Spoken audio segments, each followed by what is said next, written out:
ಮುಖಂ ಕರೋತಿ ವಾಕ್ಚಾಲಂ ಪಂಗುಂ ಲಂಘಾಯತೆ ಗಿರಿಂ ಯತ್ಕೃಪಾಹಂ ತಮಹಂ ವಂದೇ ಶ್ರೀಗುರು ದೀನತಾರಿಣಂ ಪರಮಾನಂದ ಮಾಧವಂ ಶ್ರೀ ಚೈತನ್ಯಂ ಈಶ್ವರಂ.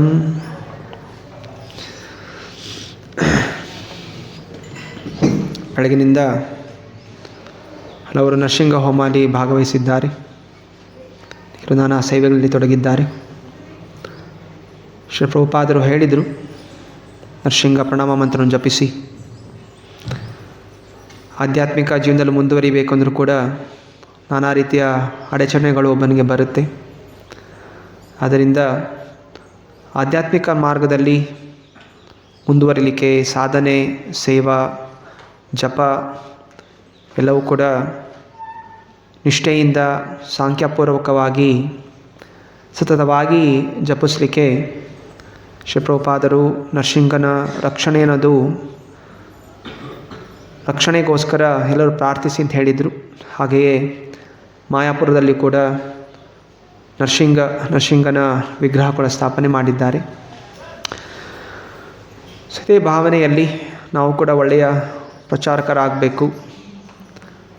ಸಮಾಜದಲ್ಲಿ, ಪರಿವಾರದಲ್ಲಿ ಭಕ್ತಿಯನ್ನು ಆಚರಣೆ ಮಾಡಲಿಕ್ಕೆ ನಾನಾ ರೀತಿಯ ಅಡಚಣೆಗಳು ಉಂಟಾಗುತ್ತೆ.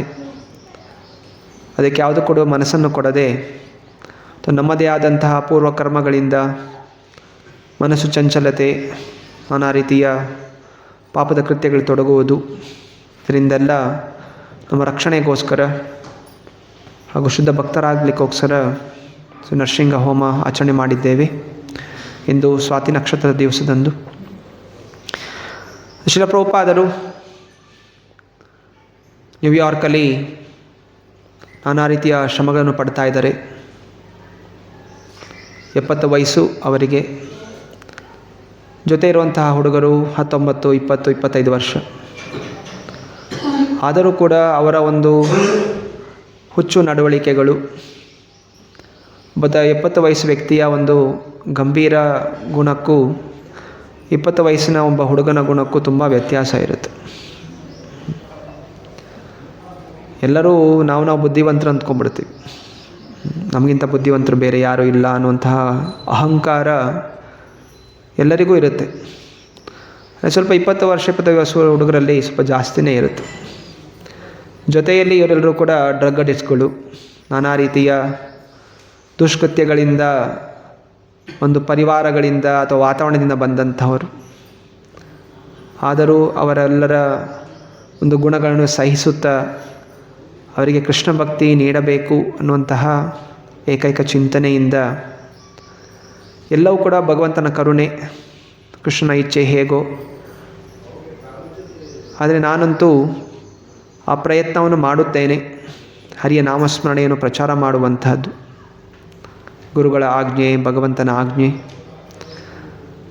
ಈ ಭಾವನೆಯಿಂದ ಪ್ರಭುಪಾದರು ಪ್ರತಿನಿತ್ಯ ಕೀರ್ತನೆ ಮಾಡುವಂಥದ್ದು, ಎಲ್ಲ ಹುಡುಗರ ಜೊತೆ ಸೇರಿಸಿಕೊಂಡು, ಹಾಗೂ ತಾವೇ ಸ್ವತಃ ಅಡಿಗೆಯನ್ನು ಮಾಡಿ ಸ್ವತಃ ಬಡಿಸಿ, ಹಾಗೂ ಆ ಎಲ್ಲ ತಿಂದಂತಹ ಪಾತ್ರೆಗಳನ್ನು ಶುಚೀಕರಣ ಮಾಡುವಂಥದ್ದು, ಇಷ್ಟೆಲ್ಲವೂ ಕೂಡ ಮಾಡ್ತಾಯಿದ್ರು.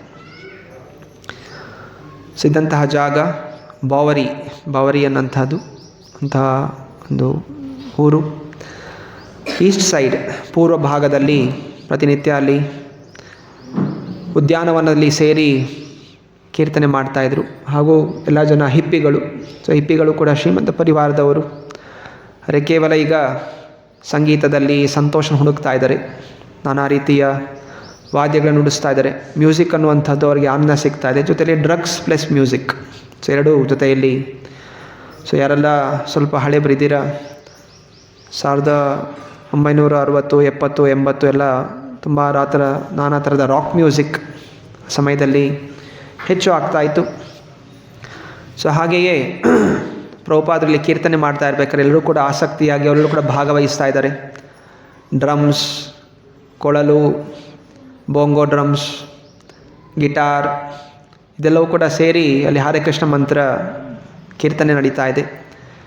ಪೇಪರ್ಗಳಲ್ಲಿ ತುಂಬ ದೊಡ್ಡ ದೊಡ್ಡ ಅಕ್ಷರಗಳಲ್ಲಿ ದೊಡ್ಡ ದೊಡ್ಡ ಫೋಟೋಗಳು ಬರ್ತಾ ಇದೆ. ಹರೇ ಕೃಷ್ಣ ಎಕ್ಸ್ಪ್ಲೋಷನ್, ಎಲ್ಲ ಕಡೆ ಜನರು ಅವರಿಗೆ ಏನು ಅಂತ ಗೊತ್ತಿಲ್ಲ. ಆದರೆ ಪ್ರಭುಪಾದರು ಜಪಿಸಿದಂತಹ ಈ ಮಂತ್ರ ಹರೇ ಕೃಷ್ಣ ಕೃಷ್ಣ ಕೃಷ್ಣ ಹರೇ ಹರೇ ಹರೇ ರಾಮ ರಾಮ ರಾಮ ಹರೇ ಹರೇ ಎಲ್ಲರಿಗೂ ಕೂಡ ಅದು ಆಕರ್ಷಣೆ ಆಗ್ತಾ ಇದೆ. ಇಂದ ಅದೇ ಒಂದು ಮಂತ್ರವನ್ನು ತಗೊಂಡು ಎಲ್ಲ ಕ್ಲಬ್ಗಳಲ್ಲಿ, ಡಿಸ್ಕೋಗಳಲ್ಲಿ ಎಲ್ಲರೂ ಕೂಡ ಇದನ್ನೇ ನುಡಿಸ್ತಾ ಇದ್ದಾರೆ. ಸೊ ಹೀಗೆ ಹರೇ ಕೃಷ್ಣ ಮಹಾಮಂತ್ರ ಪ್ರಚಾರ ಆಗ್ತಾ ಇದೆ. ಆಲೆನ್ ಗಿನ್ಸ್ಬರ್ಗ್ ಅನ್ನುವಂಥವರು, ಇನ್ನು ಕೆಲವರು ಅಲ್ಲಿ ಆ ಸಮಯದಲ್ಲಿದ್ದಂತಹ ಪ್ರಾಮುಖ್ಯವಾದಂತಹ ಸಂಗೀತಗಾರರು ಎಡ್ ಸ್ಯಾಂಡರ್ಸ್ ಮತ್ತು ಟ್ಯೂಲಿ ಕ್ಯೂಫರ್ಬರ್ಗ್. ಸೊ ಎಲ್ಲರೂ ಕೂಡ ರಾಕ್ ಮ್ಯೂಸಿಕ್ ಅಂಥವರು. ಆದರೆ ಎಲ್ಲ ರೀತಿಯ ಅತ್ಯಂತ ಕೆಟ್ಟವಾದಂಥ ಶಬ್ದಗಳಿಂದ ಹಾಡ್ತಾಯಿದ್ರು. ರಾಕ್ ಮ್ಯೂಸಿಕ್ ಯಾರು ಕೇಳಿದ್ದೀರಾ?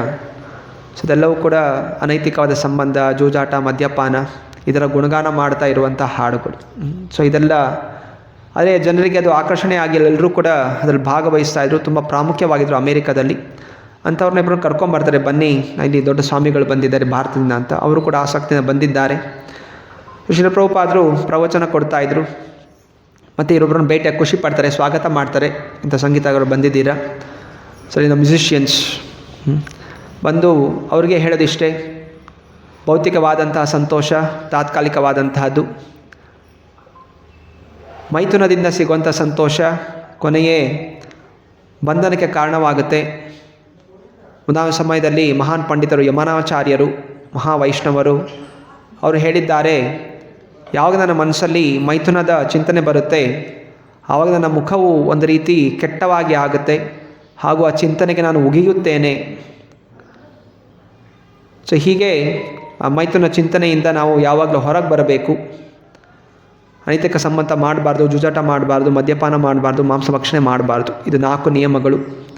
ಈ 4 ನಿಯಮಗಳು ಪಾಲನೆ ಮಾಡಿಕೊಂಡು ನಾವು ಹರೇ ಕೃಷ್ಣ ಮಹಾನ್ ಜಪಿಸಿದ್ರೆ ನಮ್ಮ ಜೀವನ ಪರಿಪೂರ್ಣ ಆಗುತ್ತೆ.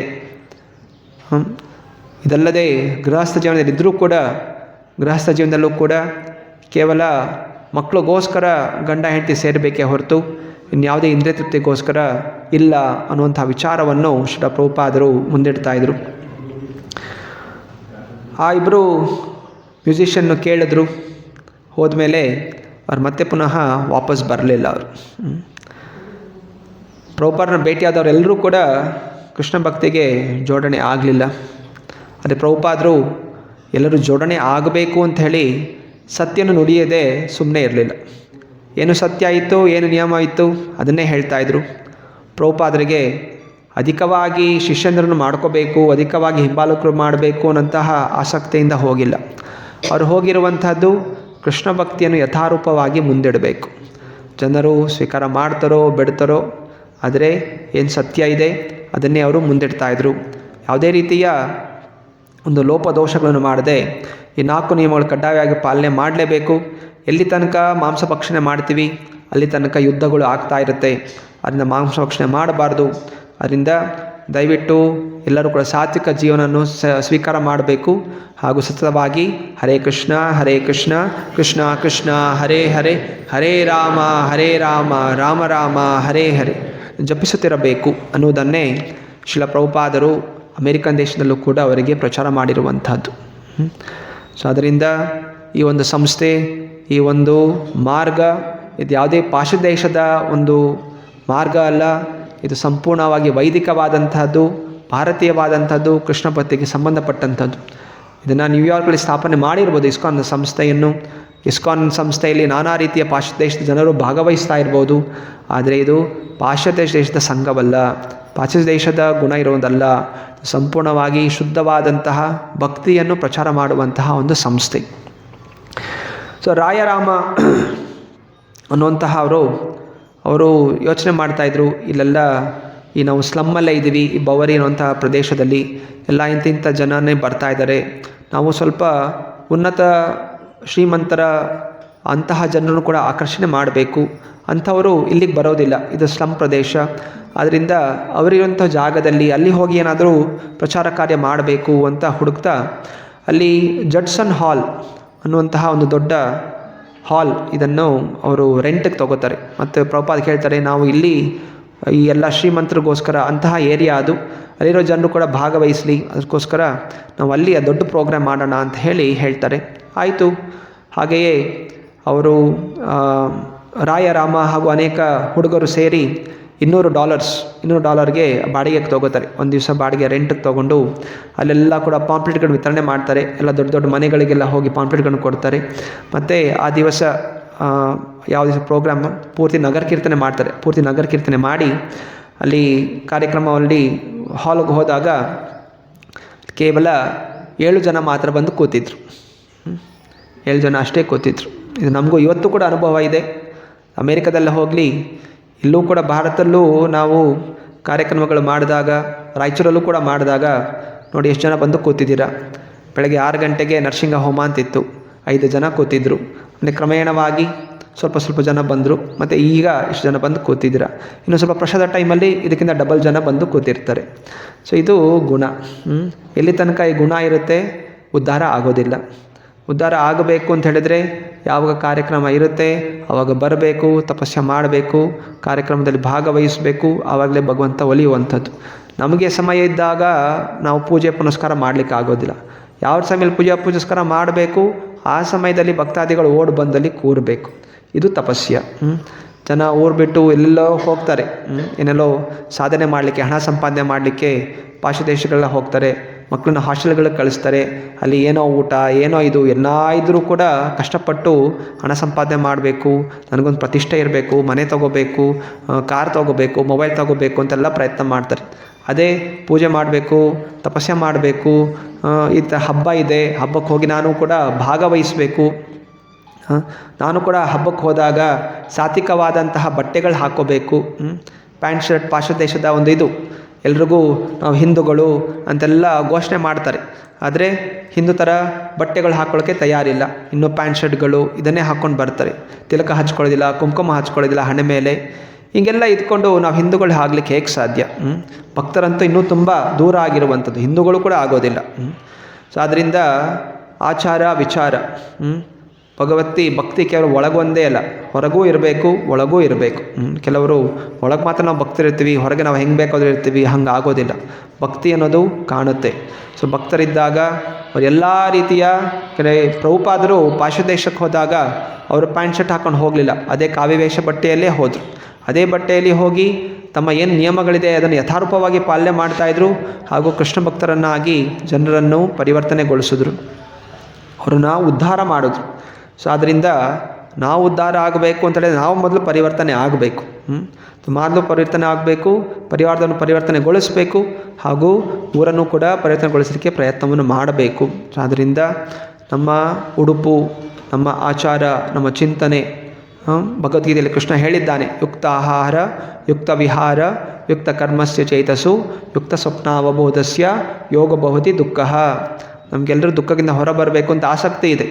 ಅದೇ ದುಃಖದಿಂದ ಹೊರಬರಲಿಕ್ಕೆ ಏನು ಪ್ರಯತ್ನ ಅನ್ನೋದು ಮಾಡ್ತಾ ಇಲ್ಲ. ಪ್ರಯತ್ನ ಕೇವಲ ಹಣ ಸಂಪಾದನೆ ಮಾಡೋದು, ಭಗವಂತ ನಿನಗೆ ಅಭಿಷೇಕ ಮಾಡ್ತೀನಿ, ನಿನಗೆ ಇನ್ನೇನೋ ಪೂಜೆ ಮಾಡ್ತೀನಿ, ನನಗೆ ಇನ್ನೂ ಹಣ ಬೇಕು, ಅದು ಬೇಕು ಅಂತ ಕೇಳ್ತೀರ ಹೊರತು ಭಗವಂತ ನಿನ್ನ ಭಕ್ತಿ ಬೇಕು, ನಿನಗೆ ಇಚ್ಛಾಗೋ ರೀತಿಯಲ್ಲೇ ನಾವು ನಡಿಬೇಕು ಅನ್ನೋಂಥ ಪ್ರಾರ್ಥನೆ ನಾವು ಇನ್ನೂ ಮಾಡಲಿಕ್ಕೆ ಶುರು ಮಾಡಿಲ್ಲ.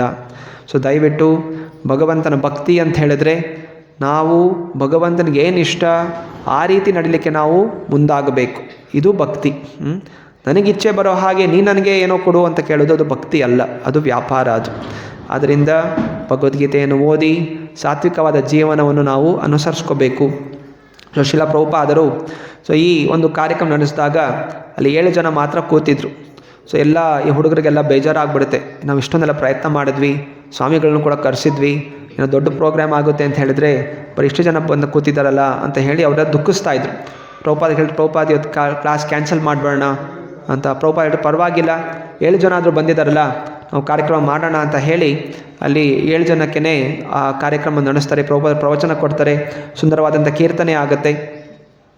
ಅನಂತರ ಪ್ರವಚನ ಕೊಟ್ಟ ಮೇಲೆ ಕೇಳ್ತಾರೆ, ಪ್ರಶ್ನೆಗಳಿದೆಯಾ ನಿಮಗೆ ಕೇಳಲಿಕ್ಕೆ ಅಂತ. ಆಗ ಒಬ್ಬ ವ್ಯಕ್ತಿ ಕೇಳ್ತಾನೆ, ಪ್ರಭುಪಾದ್ ನೀವು ಸ್ವಾಮೀಜಿ ಅಂತ ಕರೀತಾಯಿದ್ರು, ಸ್ವಾಮೀಜಿ ನಿಮ್ಮ ಈ ಒಂದು ತತ್ವ ಏನು ನೀವು ಪ್ರಚಾರ ಮಾಡ್ತಾ ಇದ್ದೀರಾ, ಇದು ಬಡ ಜನರಿಗೆ ಅಥವಾ ಅಂತಹ ಜನರನ್ನು ಪರಿವರ್ತನೆಗೊಳಿಸಲಿಕ್ಕೆ ನೀವು ಬಂದಿದ್ದೀರಾ ಅಂತ ಕೇಳ್ತಾರೆ. ಪ್ರಭುಪಾದ್ ಹೇಳ್ತಾರೆ, ಕೇವಲ ಬಡ ಜನರು ಅಂತಲ್ಲ, ಎಲ್ಲರಿಗೂ ಕೂಡ ಈ ಒಂದು ತತ್ವ ಏನಿದೆ ಇದು ಕೆಲವು ಬಡವರಿಗೆ ಅಂತಲ್ಲ, ಶ್ರೀಮಂತರಿಗೆ ಎಲ್ಲರೂ ಕೂಡ ಅನ್ವಯಿಸುತ್ತೆ. ಯಾಕಂದರೆ ಶ್ರೀಮಂತರು ಬಡವರು ಎಲ್ಲರೂ ಕೂಡ ಭಗವಂತನ ಮರ್ತು ಹೋಗ್ಬಿಟ್ಟಿದ್ದಾರೆ. ಆದ್ದರಿಂದ ಶ್ರೀಮಂತರಿರಲಿ ಬಡವರಿರಲಿ ಯಾರೇ ಇರಲಿ ಈ ಮಾರ್ಗ ಎಲ್ಲರೂ ಕೂಡ ಅನುಸರಿಸಬೇಕು. ಸೊ ಎಲ್ಲರಿಗೂ ಕೂಡ ನಾನು ಈ ಮಾರ್ಗವನ್ನು ತಂದಿದ್ದೇನೆ ಅನ್ನೋದನ್ನು ಪ್ರಭುಪಾದರು ಅವ್ರಿಗೆ ಹೇಳ್ತಾಯಿದ್ರು. ಸೊ ಕೃಷ್ಣ ಭಕ್ತಿನೇ ಮುಖ್ಯವಾದಂಥದ್ದು. ಕೃಷ್ಣ ಪ್ರಜ್ಞೆ ನಾವು ಬೆಳೆಸ್ಕೋಬೇಕು. ನಮಗೆ ಇವಾಗ ಪ್ರಜ್ಞೆ ಏನಿದೆ, ಭೌತಿಕವಾದ ಪ್ರಜ್ಞೆ ಇದೆ. ನಾವು ಭೌತಿಕವಾದ ಪ್ರಜ್ಞೆಯಿಂದ ಆಧ್ಯಾತ್ಮಿಕ ಪ್ರಜ್ಞೆಯಿಂದ ಕೃಷ್ಣ ಪ್ರಜ್ಞೆಗೆ ನಾವು ಏರಬೇಕು. ಆ ಮಾರ್ಗವನ್ನು ನಾನು ತಂದಿದ್ದೇನೆ. ಅನಂತರ ಎಲ್ಲರೂ ಆದಮೇಲೆ ಎಲ್ಲರೂ ವಾಪಸ್ ಬರ್ತಾರೆ. ಮತ್ತು ಕೆಲವರು ಭಕ್ತರು ಹೇಳ್ತಾರೆ, ಪ್ರಭುಪಾದ ಕ್ಷಮಿಸಿ, ನಾವು ಏನೋ ಸರಿಗೆ ಮಾಡಲಿಲ್ಲ. ಸೊ ಪ್ರಭುಪಾದ ಹೇಳ್ತಾರೆ, ಯಾಕೆ ಚಿಂತನೆ ಮಾಡ್ತೀರಾ, ನೀವು ನೋಡಲಿಲ್ವಾ ಅಲ್ಲಿ ನಾರದ ಮುನಿ ಮತ್ತು ಬ್ರಹ್ಮ ಕೂಡ ಬಂದಲ್ಲಿ ಕೂತಿದ್ರು ಅಂತ. ಎಲ್ರಿಗೂ ಆಶ್ಚರ್ಯ ಆಗ್ಬಿಡ್ತದೆ, ಏನು ಹಿಂಗಂದ್ಬಿಟ್ರು ಅಂತ. ಸೊ ಪ್ರಭುಪಾದ ಹೇಳ್ತಾರೆ, ಯತ್ರ ಗಾಯಂತಿ ಮದ್ಭಕ್ತಃ ತತ್ತತಿಷ್ಠಾಮಿ ನಾರದ ಅಂತ ಶಾಸ್ತ್ರ ಹೇಳಿದ್ದಾರೆ. ಶಾಸ್ತ್ರದಲ್ಲಿ ಏನಿದೆ, ಭಗವಂತ ಹೇಳಿದ್ದಾನೆ, ಎಲ್ಲಿ ನನ್ನ ಗುಣಗಾನ ಆಗುತ್ತೋ, ನನ್ನ ಕೀರ್ತನೆ ಆಗುತ್ತೋ, ನನ್ನ ನಾಮಸ್ಮರಣೆ ಆಗುತ್ತೋ, ನಾನು ನಿವಾಸ ಮಾಡ್ತೀನಿ. ಅದು ಕೇವಲ ಶ್ಲೋಕದಿಂದ ಅಂತಲ್ಲ, ಪ್ರಭುಪಾದರು ಕಾಣ್ತಾ ಇತ್ತು. ಭಕ್ತಾದಿಗಳು, ನಾರದ ಮುನಿಗಳು, ಬ್ರಹ್ಮ ಎಲ್ಲ ಬಂದಿರುವಂಥದ್ದು. ಬೇರೆ ಹುಡುಗರು ಕಾಣಿಸ್ಲಿಲ್ಲ. ಅವರು ಹಾಗೆ ಏನು ಪ್ರಭುಪಾದ ಹೇಳಿದ್ದಾರೆ ಅಂತ ತಿಳಿಸ್ಕೊಂಡ್ರು. ಪ್ರಭುಪಾದರು ನೋಡಿದ್ದಾರೆ. ದೇವತೆಗಳು ಕೂಡ ಅಲ್ಲಿ ಆಗಮಿಸಿದ್ದಾರೆ. ಅನಂತರ ಮಂದಿರಕ್ಕೆ ವಾಪಸ್ ಬಂದ ಮೇಲೆ ಪ್ರಭುಪಾದ ಸ್ವಲ್ಪ ಬೈತಾರೆ ಹುಡುಗರಿಗೆ. ನೋಡಿ, ಕಾರ್ಯಕ್ರಮ ಮಾಡಬೇಕು ಅಂತ ಹೇಳಿದಾಗ ನಾವು ಫ್ರೀಯಾಗಿ ಮಾಡಲಿಕ್ಕೆ ಹೋಗಬಾರ್ದು. ಫ್ರೀಯಾಗಿ ಮಾಡಿದ್ರೆ ಜನಕ್ಕೆ ಅದ್ರ ಬೆಲೆ ಅನ್ನೋದು ಗೊತ್ತಾಗೋದಿಲ್ಲ. ಅದರಿಂದ ಅವರು ಏನೋ ಕಾರ್ಯಕ್ರಮ ಯಾರೋ ಏನೋ ಮಾಡ್ತಾ ಇದ್ದಾರೆ ಅಂತ ಹೇಳಿ ಅದಕ್ಕೆ ಜನರು ಬರಲಿಕ್ಕೆ ಆಗೋದಿಲ್ಲ, ಬರೋದಕ್ಕೆ ಹೊರಗೆ ಹೋಗೋದಿಲ್ಲ. ಏನಾದರೂ ಸ್ವಲ್ಪ ವೆಚ್ಚವನ್ನು ನೀವು ಚಾರ್ಜ್ ಮಾಡಬೇಕಾಗಿತ್ತು. $3 $5 ಅಂತ ಟಿಕೆಟ್ಗಳು ಮಾಡಿ ಸೇಲ್ ಮಾಡಿದರೆ ಜನ ಅವಾಗ ಟಿಕೆಟ್ ಕೊಟ್ಟಿದ್ದೀವಿ ಅಂತ ಬರ್ತಾಯಿದ್ರು. ಮತ್ತು ಪ್ರಭುಪಾದ ಒಂದು ಕತೆ ಹೇಳ್ತಾರೆ. ಬೆಂಗಾಲಲ್ಲಿ ಒಂದು ಗಾದೆ ಇದೆ. ಒಬ್ಬ ವ್ಯಕ್ತಿ ಮಾವಿನ ಹಣ್ಣು ಮಾರೋನು, ಅವನು ಆಯಿತು ನಾನು ಜನರಿಗೆ ಉಚಿತವಾಗಿ ಕೊಡ್ತೀನಿ ಅಂತ ಹೇಳಿ ಉಚಿತವಾಗಿ ಮಾವಿನ ಹಣ್ಣು ತೊಗೊಳ್ಳಿ ಅಂತೆಲ್ಲ ನಗರ ಎಲ್ಲ ಸುತ್ತಾಡದಂತೆ. ಯಾರೂ ಕೂಡ ತೊಗೊಳಕ್ಕೆ ಹೋಗೋದಿಲ್ಲ. ಯಾಕಂತ ಅನ್ಕೋತಾರೆ, ಇವನು ಮಾವಿನ ಹಣ್ಣು ಉಚಿತವಾಗಿ ಯಾಕೆ ಕೊಡ್ತಾನೆ, ಬಹುಶಃ ಅದಲ್ಲೇನೋ ಇರಬೇಕು, ಏನೋ ಕೆಟ್ಟದಿರಬೇಕು. ಅದನ್ನ ಯಾರು ಕೂಡ ತೊಗೊಳ್ಳೋದೇ ಇಲ್ಲ. ಅನಂತರ ಆ ವ್ಯಕ್ತಿ ಯೋಚನೆ ಮಾಡಿಬಿಟ್ಟು ಆಯಿತು $3 kg ಕೊಡ್ತೀನಿ ಅಂತ ಹೇಳಿ ಅವನು ಶುರು ಮಾಡ್ತಾನೆ. ಆಗ ಎಲ್ಲ ಜನ ಬಂದು ನೋಡ್ತಾರೆ ಮಾವಿನ ಹಣ್ಣು ಚೆನ್ನಾಗಿದೆ, ಬೆಲೆನೂ ಕಡಿಮೆ ಇದೆ, ನಾನು ತೊಗೋತೀನಿ ಅಂತ ಹೇಳಿ ಶೀಘ್ರವಾಗಿ ಎಲ್ಲವೂ ಕೂಡ ಮಾರಾಟ ಆಗುತ್ತೆ. ಸೊ ಅದೇ ರೀತಿಯಲ್ಲಿ ಫ್ರೀಯಾಗಿ ಏನು ಕೊಟ್ಟರು ಕೂಡ ಜನಕ್ಕೆ ಅದರ ಮೌಲ್ಯ ಅನ್ನೋದು ಗೊತ್ತಾಗೋದಿಲ್ಲ. ಆದ್ದರಿಂದ ಸ್ವಲ್ಪ ಅದರ ವೆಚ್ಚದಿಂದ ನಾವು ಈ ಪ್ರೋಗ್ರಾಮನ್ನು ಇನ್ನು ಮುಂದೆ ಆದರೂ ಆಚರಣೆ ಮಾಡಬೇಕು ಅಂತ ಹೇಳ್ತಾರೆ. ಶ್ರೀ ರಾಧಾ ಶ್ಯಾಮಚಂದ್ರ ಭಗವಾನ್ ಕಿ, ಶ್ರೀ ಗೌರ್ ನಿತಾಯ್ ಕಿ ಜೈ. ಸೊ ಹಾಗೆ ಮತ್ತೆ ಪುನಃ ಎಲ್ಲ ಹುಡುಗರು ಯೋಚನೆ ಮಾಡಿಬಿಟ್ಟು ಇನ್ನು ಕೆಲವು ದಿವಸಗಳ ನಂತರ ಇನ್ನೊಂದು ಕಾರ್ಯಕ್ರಮ ಮಾಡೋಣ ಅಂತ ಹೇಳಿ ಇನ್ನೊಂದು ಗೇಟ್ ಥಿಯೇಟರ್, ಸೊ ಅಲ್ಲಿ ಕೂಡ ಕಾರ್ಯಕ್ರಮ ಮಾಡ್ತಾರೆ. ಸೊ ದೊಡ್ಡ ಜಾಗದಲ್ಲಿ, ದೊಡ್ಡ ಪ್ರದೇಶದಲ್ಲಿ. ಆದರೆ ಅಲ್ಲೂ ಕೂಡ ಜನರು ಕಡಿಮೆನೇ ಬರ್ತಾರೆ. ಒಂದು 11 ಜನ ಬಂದಿರ್ತಾರೆ ಅಷ್ಟೇ. ಮತ್ತು ಅಂದ್ಕೋತಾರೆ, ಸೊ ಇನ್ನೂ ಇಲ್ಲಿ ಜನ ತಯಾರಾಗಿಲ್ಲ ಬರಲಿಕ್ಕೆ, ಇಲ್ಲಿ ಕಾರ್ಯಕ್ರಮಗಳು ಮಾಡೋ ಬದಲು ನಾವಲ್ಲಿ ಪಾರ್ಕಲ್ಲೇ, ಟಾಮ್ಕಿನ್ಸನ್ ಸ್ಕ್ವೇರ್ ಪಾರ್ಕಲ್ಲೇ ಮಾಡುವಂಥದ್ದು ಉಚಿತ, ಅನೇಕ ಜನ ಭಾಗವಹಿಸ್ತಾರೆ ಅಂತ ಹೇಳಿ ಮತ್ತು ಕೀರ್ತನೆ ಅನ್ನೋದು ಪಾರ್ಕ್ಗಳಲ್ಲೇ ಮುಂದುವರಿಸ್ತಾ ಇರ್ತಾರೆ. ನಂತರ ಪ್ರತಿ ವಾರ ಸಂಡೇ ಫೀಸ್ಟ್ ಕಾರ್ಯಕ್ರಮ, ಸಂಡೇ ಬೆಳಗ್ಗೆ ಪ್ರಭುಪಾದ ಪ್ರವಚನ ಕೊಡ್ತಾಯಿದ್ರು. ಹಾಗೂ ಅನೇಕ ಭಕ್ತಾದಿಗಳು ಪ್ರವಚನದಲ್ಲಿ ಭಾಗವಹಿಸ್ತಾಯಿದ್ರು. ಎಲ್ಲರಿಗೂ ಪ್ರಸಾದ ವಿತರಣೆ ಮಾಡಬೇಕಾಗಿತ್ತು.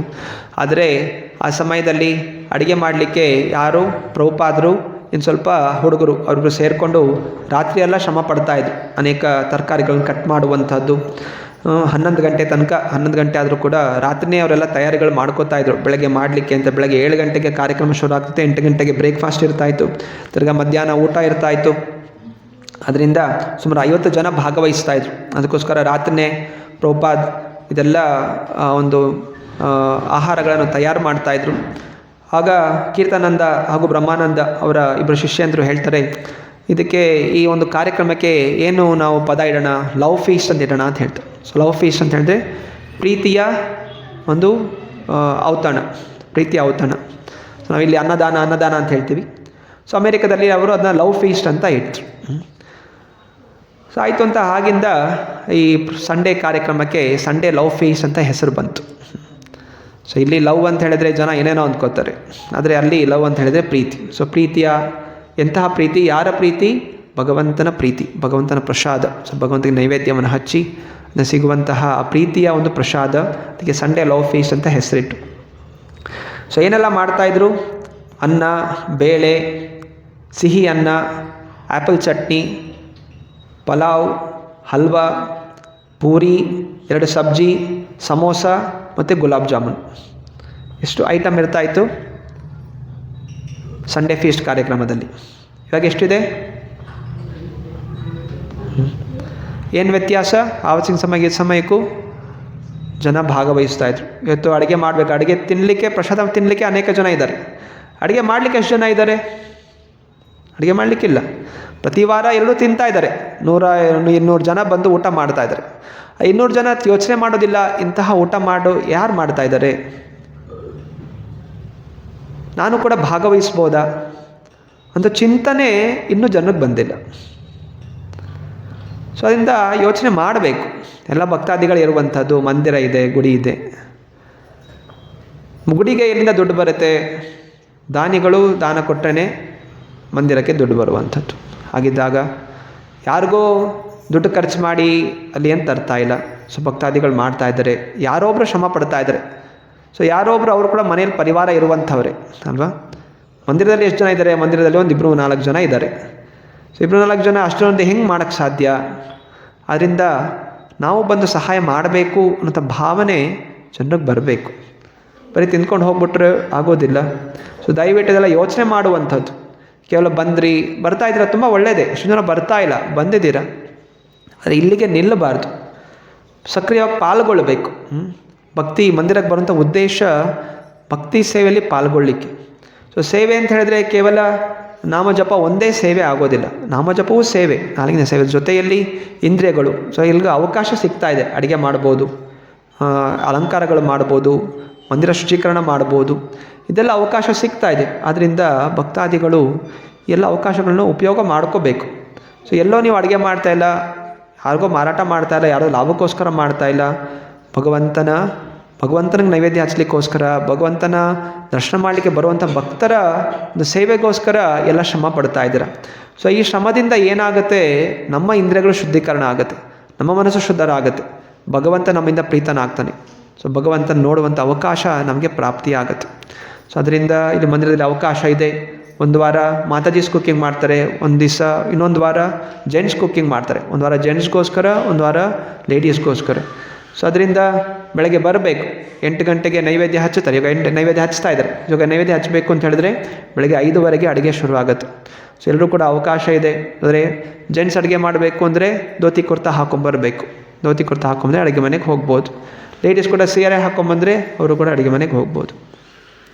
ಸೊ ಯಾವ ದಿವಸ ಅಡುಗೆ ಮಾಡ್ತಾರೆ ಆವಾಗ ಇನ್ನೊಂದು ಬ್ಯಾಚ್ ಅವರು ಇಲ್ಲಿ ವಿಗ್ರಹ ಸೇವೆ ಮಾಡ್ತಾರೆ. ಸೊ ಅಂದರೆ ಇವತ್ತು ಜೆಂಟ್ಸ್ ವಿಗ್ರಹ ಸೇವೆ ಮಾಡಿದ್ರೆ ಲೇಡೀಸ್ ಕುಕ್ಕಿಂಗ್ ಮಾಡ್ತಾರೆ, ಲೇಡೀಸ್ ವಿಗ್ರಹ ಸೇವೆ ಮಾಡಿದ್ರೆ ಜೆಂಟ್ಸ್ ಕುಕ್ಕಿಂಗ್ ಮಾಡ್ತಾರೆ. ಮತ್ತು ಕ್ಲೀನಿಂಗ್ ಮಾಡೋದಂತೂ ಎಲ್ರಿಗೂ ಕೂಡ ಅವಕಾಶ ಇದೆ. ಬೆಳಗ್ಗೆನೂ ಮಾಡ್ಬೋದು, ಪ್ರಸಾದ ನಂತರವೂ ಕೂಡ ನಾನಾ ರೀತಿಯ ಸೇವೆಗಳನ್ನು ಭಾಗವಹಿಸ್ಬೋದು. ಸೊ ಈ ರೀತಿ ತೊಡಗಬೇಕು. ಶ್ರೀಲ ಪ್ರಭುಪಾದರ ಸಮಯದಲ್ಲಿ ಹೀಗೆ ಆ ಎಲ್ಲ ಭಕ್ತಾದಿಗಳು ಪ್ರಭುಪಾದರು ಸ್ವತಃ ಅಡುಗೆ ಮಾಡ್ತಾಯಿದ್ರು. ಆ ಗುಲಾಬ್ ಜಾಮೂನ್ಗೆ ಇಸ್ಕಾನ್ ಬುಲೆಟ್ ಅಂತ ಕರೀತಾಯಿದ್ರು. ಅಲನಿಕರಿಗೆ ಅಲ್ಲಿ ಜಾಮೂನ್ ಅಂದರೆ ಗೊತ್ತಿರಲಿಲ್ಲ. ಫಸ್ಟ್ ಟೈಮ್ ಅವರು ಅಲ್ಲೆಲ್ಲ ಮಾಂಸ ಭಕ್ಷಣೆ ಮಾಡ್ತಂಥ ಜನ.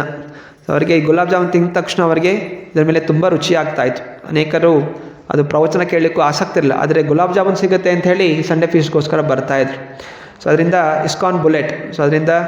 ಇಸ್ಕಾನ್ ಬುಲೆಟ್ ಬೇಕು ಅಂತ ಹೇಳಿದ್ರೆ ಅವರೆಲ್ಲರೂ ಕೂತ್ಕೊಂಡು ಪ್ರವಚನ ಕೇಳಿಸ್ಕೊತಾಯಿದ್ರು, ಕೀರ್ತನೆಯಲ್ಲಿ ಭಾಗವಹಿಸ್ತಾಯಿದ್ರು. ಅನಂತರ ಪ್ರಭುಪಾದ ಸ್ವತಃ ಆ ಎಲ್ಲ ಹುಡುಗರಿಗೆ ಕಲಿಸ್ಕೊಡ್ತಾರೆ ಹೆಂಗೆ ಅಡುಗೆ ಮಾಡಬೇಕು, ಪೂರಿ ಮಾಡುವಂಥದ್ದು. ಸೊ ಪೂರಿ ಚೆನ್ನಾಗಿ ಕೆಲವರು ಅವ್ರು ಪೂರಿ ಮಾಡಿದಾಗ ಅದು ಉಪ್ತಾ ಇರಲಿಲ್ಲ, ಅದು ಅಂಟ್ಕೊಂಡ್ಬಿಡ್ತಾಯಿತ್ತು. ಪ್ರಭುಪಾದ ಸ್ವತಃ ಶಾಂತಿಯಿಂದ ತೋರಿಸಿ ರೌಂಡ್ಗೆ ಮಾಡೋ ಥರ ಮಾಡಿ, ಅನಂತರ ಭಗವಂತನಿಗೆ ನೈವೇದ್ಯ ಹಚ್ಚುವಂಥದ್ದು, ಚೈತನ್ಯ ಮಹಾಪ್ರಭುಗೆ ಅರ್ಪಣೆ ಮಾಡಿ ಗುರು ಪ್ರಣಾಮ ಮಂತ್ರ, ಎಲ್ಲ ಪ್ರಣಾಮಗಳ ಮಂತ್ರ ಹೇಳುವಂಥದ್ದು. ಹಾಗೂ ಸಾತ್ವಿಕವಾಗಿ ಅವರು ಮಂತ್ರಗಳನ್ನ ಹೇಳಿ ಪ್ರಸಾದವನ್ನು ಸ್ವೀಕಾರ ಮಾಡ್ತಾಯಿದ್ರು. ಸತ್ಸ್ವರೂಪ ದಾಸ್ ಅನ್ನೋಂಥವರು ಹೇಳ್ತಾ ಇದ್ದಾರೆ. ಸತ್ಸ್ವರೂಪ ದಾಸ್ ಇಲ್ಲಿ ಚೈತನ್ಯ ಚರಿತಾಮೃತ ಲೀಲಾಮೃತ ಬರೆದಂಥವ್ರು ಲೇಖಕರು. ಅವ್ರು ಹೇಳ್ತಾ ಇದ್ದಾರೆ, ನಾನು ಆಗ ಶುರುವಿನಲ್ಲಿ ಸೊಡನೆ ಆದಾಗ ಪ್ರಸಾದ ತಿಂತಾ ಇರಬೇಕಾದ್ರೆ ಇದೇ ಪ್ರಾರ್ಥನೆ ಮಾಡ್ಕೋತಾ ಇದ್ದೆ, ಹೇ ಭಗವಂತ ಕೃಷ್ಣ, ನಾನು ಈ ಕೃಷ್ಣ ಭಕ್ತಿಯಲ್ಲೇ ಇರಲಿ, ನಾನು ತುಂಬ ನೀಚ, ನನಗೆ ಈ ಪ್ರಸಾದ ತುಂಬ ಚೆನ್ನಾಗಿ ಅನ್ನಿಸ್ತಾ ಇದೆ, ದಯವಿಟ್ಟು ನಾನು ಈ ಕೃಷ್ಣ ಭಕ್ತಿಯಲ್ಲೇ ಮುಂದುವರಿಯ ಹಾಗೆ ನನಗೆ ಆಶೀರ್ವಾದ ಮಾಡಿ ಅಂತ ಹೇಳಿ ಅವರು ಪ್ರಾರ್ಥನೆ ಮಾಡ್ಕೋತಾ ಇದ್ರು. ಸೊ ಹೀಗೆ ಭಕ್ತಾದಿಗಳು ಕೆಲವರು ಆ ಸಂಗೀತದ ಆಕರ್ಷಣೆಯಿಂದ ಬರ್ತಾಯಿದ್ರು, ಕೆಲವರು ಪ್ರಸಾದ ಆಕರ್ಷಣೆಯಿಂದ ಭಾಗವಹಿಸ್ತಾ ಇದ್ರು. ಒಟ್ಟಿನಲ್ಲಿ ಅನೇಕ ಜನ ಹುಡುಗರು ಈ ಒಂದು ಆಂದೋಲನದಲ್ಲಿ ಜೋಡಣೆ ಆಗ್ತಾಯಿದ್ರು. ಪ್ರಭುಪಾದರ ಮನಸ್ಸಲ್ಲಿ ಇದೇ ಚಿಂತನೆ, ಹೇಗೆ ಭಕ್ತಿ ಪ್ರಚಾರ ಇನ್ನೂ ಅಧಿಕವಾಗಿ ಬೆಳೆಸಬೇಕು. ಅವರ ಗುರಿ ಕೇವಲ ಇಷ್ಟು ಹುಡುಗರು ಆಯಿತು ಸಾಕು ಅಂತ ಅಲ್ಲ, ಅವರ ಗುರಿ ಇತ್ತು ವಿಶ್ವಾದ್ಯಂತ ಪ್ರಚಾರ ಆಗುವಂಥದ್ದು.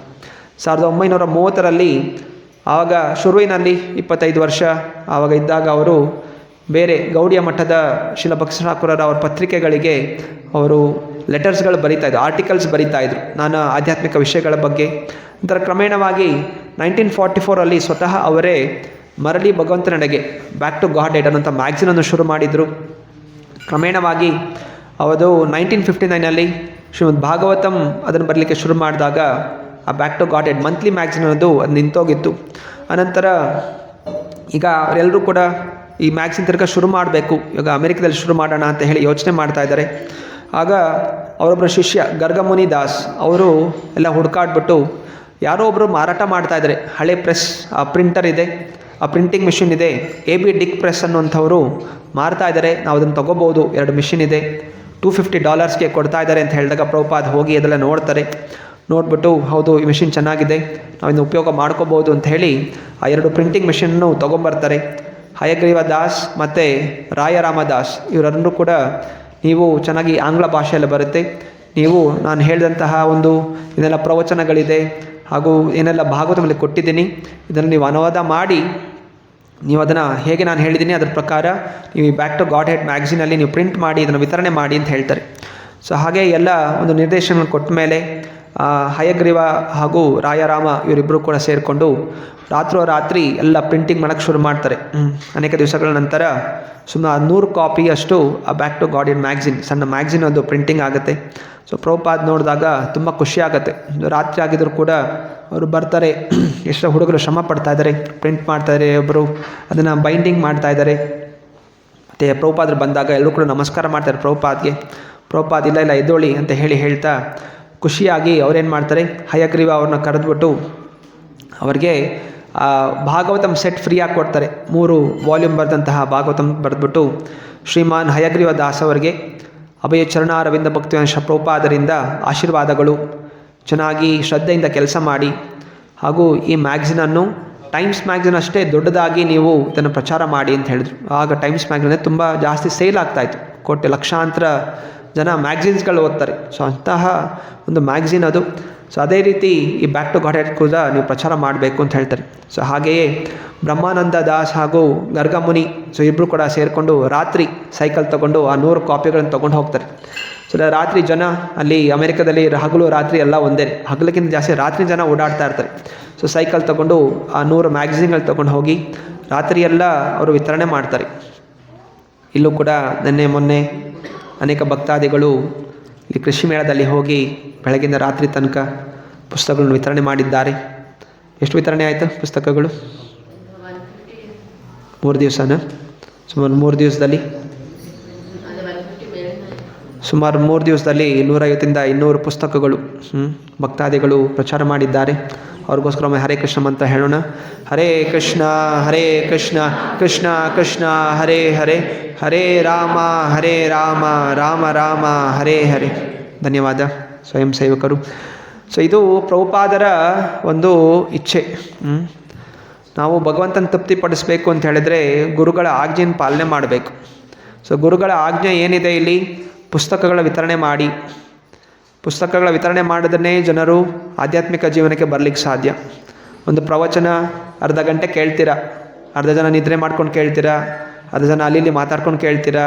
ಅದರಲ್ಲಿ ಒಂದು ಕೆಲವು ಜನಕ್ಕೆ ಅದು ತಲೆಯಲ್ಲಿ ಉಳಿಯುತ್ತೆ, ಅದರಲ್ಲಿ ಏನು ಸ್ವಲ್ಪ ಜನ ತಲೆಯಲ್ಲಿ ಉಳಿದನ್ನು ಜೀವನದಲ್ಲಿ ಪಾಲಿಸ್ತಾರೆ. ಸೊ ಆದರೆ ಒಂದು ಪುಸ್ತಕ ಮನೆಗೆ ಹೋದರೆ ಜನರು ಅದನ್ನು ತೆಗೆದು ಓದ್ತಾ ಇದ್ದ ಹಾಗೆ ಅವರು ಮತ್ತೆ ಅವರ ಮನಸ್ಸಲ್ಲಿ ಭಕ್ತಿ ಆಚರಣೆ ಮಾಡಬೇಕು ಅಂತ ಪ್ರೇರಣೆ ಅವ್ರಿಗೆ ಬರುತ್ತೆ. ಆದ್ದರಿಂದ ಗುರುಗಳು ಪ್ರಭುಪಾದ ಹೇಳಿದರು, ನನ್ನ ತೃಪ್ತಿಪಡಿಸಬೇಕು ಅಂತ ಹೇಳಿದರೆ ನನ್ನ ಗ್ರಂಥಗಳನ್ನು ಓದಿ ಹಾಗೂ ಇದರ ಪ್ರಚಾರವನ್ನು ಮಾಡಿ. ಆದ್ದರಿಂದ ಎಲ್ಲ ಭಕ್ತಾದಿಗಳ ವಿನಂತಿ, ಪ್ರಭುಪಾದರ ಏನೆಲ್ಲ ಗ್ರಂಥಗಳಿದೆ, ಸುಮಾರು 25ಕ್ಕಿಂತ 30 ಪುಸ್ತಕಗಳನ್ನು ಅವರು ಅನುವಾದ ಮಾಡಿದ್ದಾರೆ. ಅದೆಲ್ಲ ಸಣ್ಣ ಪುಸ್ತಕಗಳಿಂದ ಹಿಡಿದು ದೊಡ್ಡ ಪುಸ್ತಕ, ಭಗವದ್ಗೀತಾ, ಭಾಗವತ, ಚೈತನ್ಯ ಚರಿತಾಮೃತ, ಇದೆಲ್ಲ ಒಂದು ಸೆಟ್ ಮನೆಯಲ್ಲಿ ಇಟ್ಕೋಬೇಕು. ನಾವೇನೆಲ್ಲ ಸಂಪಾದನೆ ಮಾಡ್ಲಿಕ್ಕೆ ಪ್ರಯತ್ನ ಮಾಡ್ತೀವಿ, ಹಣ ಸಂಪಾದನೆ ಮಾಡಲಿಕ್ಕೆ ದೊಡ್ಡ ದೊಡ್ಡ ಲಾಕರು ಬಟ್ಟೆಗಳೆಲ್ಲ ಇಟ್ಕೋತೀವಿ. ನಿಜವಾದ ಐಶ್ವರ್ಯ ಅಂತ ಹೇಳಿದ್ರೆ ಈ ಜ್ಞಾನ. ಜ್ಞಾನ ಇದ್ದಾಗ ನಮ್ಮ ಒಳಗಿರುವಂಥ ಅಹಂಕಾರ ಮತ್ತು ಅಂಧಕಾರ ಅನ್ನೋದು ನಾಶ ಆಗುತ್ತೆ. ಈಗ ಅಸತೋಮ ಸದ್ಗಮಃ ತಮಸೀಮ ಜ್ಯೋತಿರ್ಗಮಃ. ಸೊ ತಮಸ್ ಹೋಗಬೇಕು ಅಂತ ಹೇಳಿದ್ರೆ, ಅಜ್ಞಾನ ಹೋಗಬೇಕು ಅಂತ ಹೇಳಿದ್ರೆ ಜ್ಞಾನ ಬರಬೇಕು. ಜ್ಞಾನ ಎಲ್ಲಿಂದ ಬರುತ್ತೆ? ಗ್ರಂಥಗಳಿಂದ, ಪುಸ್ತಕಗಳಿಂದ. ದಯವಿಟ್ಟು ಆ ಎಲ್ಲ ಪುಸ್ತಕಗಳು ನಾನಾ ಭಾಷೆಗಳಲ್ಲಿದೆ. ಬೆಂಗಾಲಿಯಲ್ಲಿದೆ, ಇಂಗ್ಲೀಷಲ್ಲಿದೆ, ಸಂಸ್ಕೃತದಲ್ಲಿದೆ, ಕನ್ನಡದಲ್ಲಿದೆ, ತೆಲುಗುವಲ್ಲಿದೆ. ಸೊ ನಾನಾ ಭಾಷೆಗಳಿದೆ. ನಿಮ್ಗೆ ಯಾವ ಭಾಷೆ ಅರ್ಥ ಆಗುತ್ತೆ ಆ ಭಾಷೆಯಲ್ಲಿ ಗ್ರಂಥಗಳನ್ನು ತಗೊಂಡು ಓದಬೇಕು. ಕೇವಲ ವಾರಕ್ಕೊಮ್ಮೆ ಬಂದು ಇಲ್ಲಿ ಪ್ರವಚನ ಕೇಳಿದ್ರೆ ಅಷ್ಟು ಸಾಕಾಗೋದಿಲ್ಲ. ಹೇಗೆ ಬ್ಯಾಟ್ರಿ ಪ್ರತಿನಿತ್ಯ ಡಿಸ್ಚಾರ್ಜ್ ಆಗ್ತಾ ಇರುತ್ತೆ ಯೂಸ್ ಮಾಡ್ತಾ ಇದ್ದಾಗೆ, ಹಾಗೇ ಬ್ರೈನ್ ಕೂಡ ಇಲ್ಲಿ ಬಂದು ಪ್ರವಚನ ಕೇಳಿದ್ದು ಇದು ಎಲ್ಲಿ ತನಕ ಉಳಿಯುತ್ತೆ? ಪ್ರವಚನ ಕೇಳಿದ್ದು ಎಲ್ಲಿ ತನಕ ಉಳಿಯುತ್ತೆ? ಏನ ಮನೆಗೆ ಹೋಗೋ ತನಕ. ಈ ಬಾಗಿಲು ಆಚೆ ಹೋದ ತಕ್ಷಣ ಹೋಗ್ಬಿಟ್ಟಿರುತ್ತೆ ಅದು ಅಷ್ಟೇ. ಇಲ್ಲಿ ಹೋದ ತಕ್ಷಣ ಮತ್ತೆ ಅದಿದು ಮಾತುಗಳು ಶುರು ಆಗುತ್ತೆ, ಮತ್ತೆ ಹಂಗೆ ಹೋಗ್ಬಿಡುತ್ತೆ. ಸೊ ಅದರಿಂದ ನಿತ್ಯಂ ಭಾಗವತ ಸೇವೆಯ, ಪ್ರತಿನಿತ್ಯ ಭಾಗವತವನ್ನು ಓದಬೇಕು, ಜೊತೆಗೆ ಪ್ರವಚನ ಕೂಡ ಇಲ್ಲಿ ಕೇಳಬೇಕು. ಸೊ ಅದರಿಂದ ಪ್ರಭುಪಾದರು ಅವರಿಗೆ ಆಶೀರ್ವಾದ ಮಾಡಿದ್ರು. ಹಾಗೆ ಆ ಭಕ್ತಾದಿಗಳು ಕೂಡ ಆ ಮ್ಯಾಗಝಿನ್ ರಾತ್ರಿ ವಿತರಣೆ ಮಾಡಿದ್ರು. ಪ್ರಭುಪಾದ ಯೋಚನೆ ಮಾಡ್ತಾಯಿದ್ರು, ಪ್ರಯತ್ನ ಮಾಡ್ತಾಯಿದ್ದಾರೆ. ದೊಡ್ಡ ಮಂದಿರಕ್ಕೆ ಜಾಗ ಬೇಕು. ಮಂದಿರಕ್ಕೆ ಜಾಗ ಸಿಕ್ಕಿಲ್ಲ, ಈ ಸಣ್ಣ ಜಾಗ ಆಯಿತು. ಸೊ ಇಲ್ಲಿ ಒಂದು 50 ಜನ 60 ಜನ ಕೂತ್ಕೊಳ್ಳೋಕೆ ಮಾತ್ರ ಜಾಗ ಆಗ್ತಾಯಿದೆ. ದೊಡ್ಡ ಮಂದಿರ ಮಾಡಬೇಕು, ದೊಡ್ಡ ಮಂದಿರ ಬಾಡಿಗೆ ತೊಗೋಬೇಕು ಅಥವಾ ಅದನ್ನು ಖರೀದಿ ಮಾಡಬೇಕು ಅಂದರೆ $1,00,000 ಬೇಕು. $1,00,000 ಅಂತ ಹೇಳಿದ್ರೆ 45 ಲಕ್ಷ. ಆ ಸಮಯದಲ್ಲಿ ಅಷ್ಟು ದುಡ್ಡು ಎಲ್ಲಿಂದ ತರಬೇಕು? ಸೊ ಪ್ರಯತ್ನ ಮಾಡ್ತಾ ಇದ್ದಾರೆ, ಮತ್ತೆಲ್ಲ ಹುಡುಕ್ತಾ ಇದ್ದಾರೆ. ಒಬ್ಬ agent real estate agent mister Price ಅನ್ನೋಂಥವರು ಒಬ್ಬ ಕರ್ಕೊಂಬಂಥವ್ರು, ಸರಿ ಒಂದು ಜಾಗ ಇದೆ, ಒಂದು ಬಿಲ್ಡಿಂಗ್ ಇದೆ, ಮಾರಾಟ ಮಾಡ್ತಾ ಇದ್ದಾರೆ. ಸೈಂಟ್ ಮಾರ್ಕ್ಸ್ ಅನ್ನುವಂತಹ ಈ ಜಾಗದಲ್ಲಿ 3 ಅಂತಸ್ತಿನ ಒಂದು ಕಟ್ಟಡ $10,000 ಸಿಗುತ್ತೆ. ನೀವು $5,000 ಇಮಿಡಿಯೇಟಾಗಿ ಪೇಮೆಂಟ್ ಮಾಡಬೇಕು. ಅಂದರೆ 3 ತಿಂಗಳು ಟೈಮ್ ಕೊಡ್ತೀವಿ, ಮತ್ತೆ ತಿರ್ಗಿ $5,000 ಪೇಮೆಂಟ್. ಸೊ $10,000 ಕೊಟ್ಟರೆ ನಿಮಗೆ ಈ ಒಂದು ಕಟ್ಟಡ ನಿಮಗೆ ಕೊಡ್ತೀವಿ ಅಂತ. ಹಾಗೆಯೇ ಪ್ರಭುಪಾದ್ ಹಾಗೂ ಎಲ್ಲರೂ ಜನ ಹೋಗ್ತಾರೆ, ಅಲ್ಲಿ ನೋಡ್ತಾರೆ. ಪ್ರಭುಪಾದ್ ನೋಡ್ತಾರೆ, ಚೆನ್ನಾಗಿದೆ, ತೊಗೋಬೇಕು, ಆದರೆ $10,000 ಇಲ್ಲಿಂದ ಸಿಗಬೇಕು. ಸೊ ಅವ್ರು ಸಮಯಾವಕಾಶ ಕೇಳ್ತಾರೆ, ದಯವಿಟ್ಟು ಸ್ವಲ್ಪ ಸಮಯ ಕೊಡಿ, ಹಾಗೂ ಪ್ರೈಸ್ ಕೂಡ ಕಡಿಮೆ ಮಾಡೋಕ್ಕೆ ಪ್ರಯತ್ನ ಮಾಡಿ.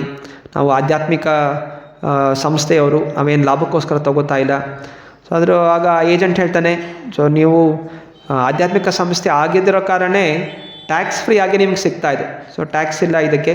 ಸೊ ಅದರಿಂದ ನಿಮಗೆ ಇಷ್ಟಕ್ಕೆ ಡಾಲರ್ ಸಿಗ್ತಾ, ಏನಾದರೂ ಬೇರೆ ಏನಾದರೂ ಆಗಿದ್ದರೆ ಟ್ಯಾಕ್ಸ್ ಕೂಡ ಸೇರ್ತಾಯಿತ್ತು. ಅದರಿಂದ ಇದಕ್ಕಿಂತ ಕಡಿಮೆ ನನಗೆ ಮಾಡೋಕ್ಕಾಗೋದಿಲ್ಲ.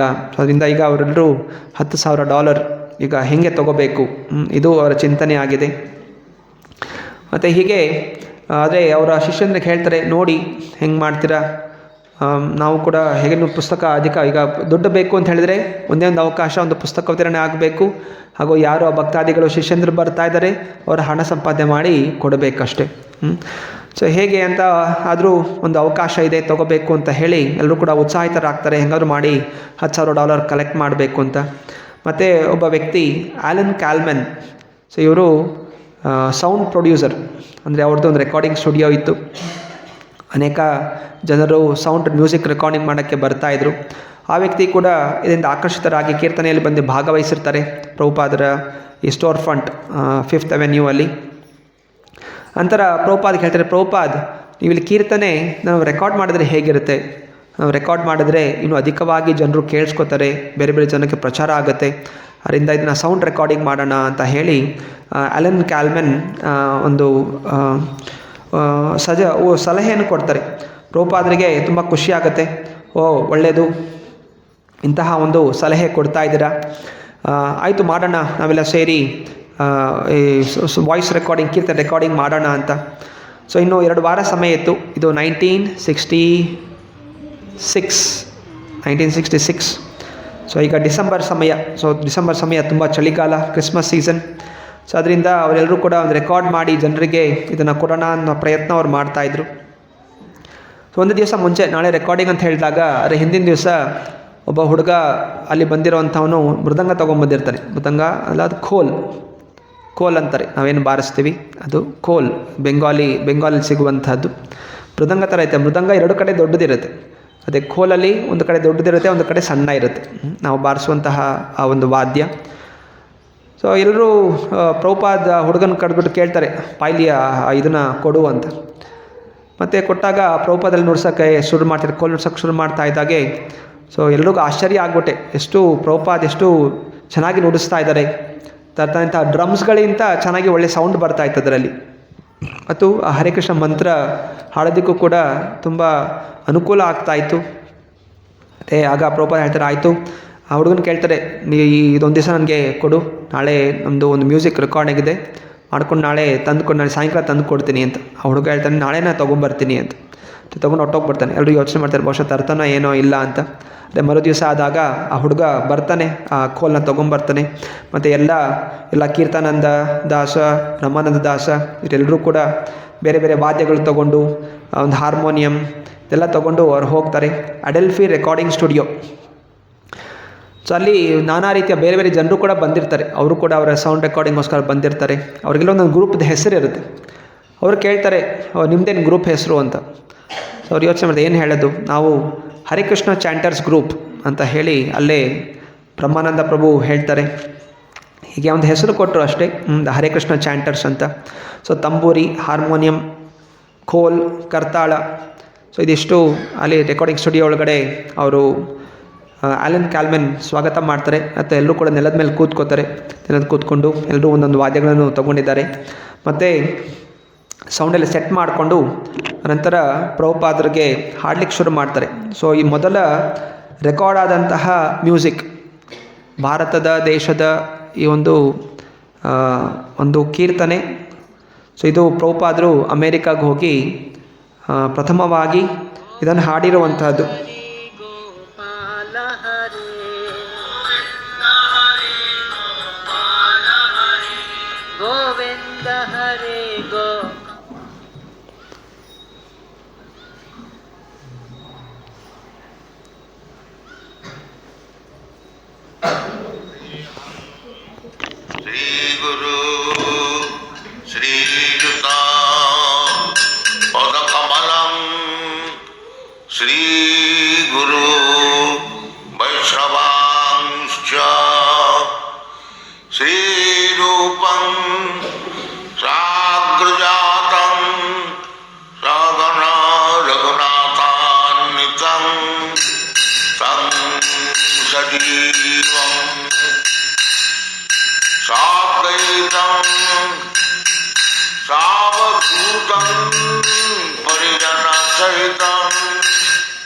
कृष्ण चैतन्य देवं श्री राधा कृष्ण पादा गगना ललिता श्री राधान्विता हरे कृष्ण कृष्ण कृष्ण हरे हरे हरे राम राम राम हरे हरे हरे कृष्ण कृष्ण कृष्ण हरे हरे हरे राम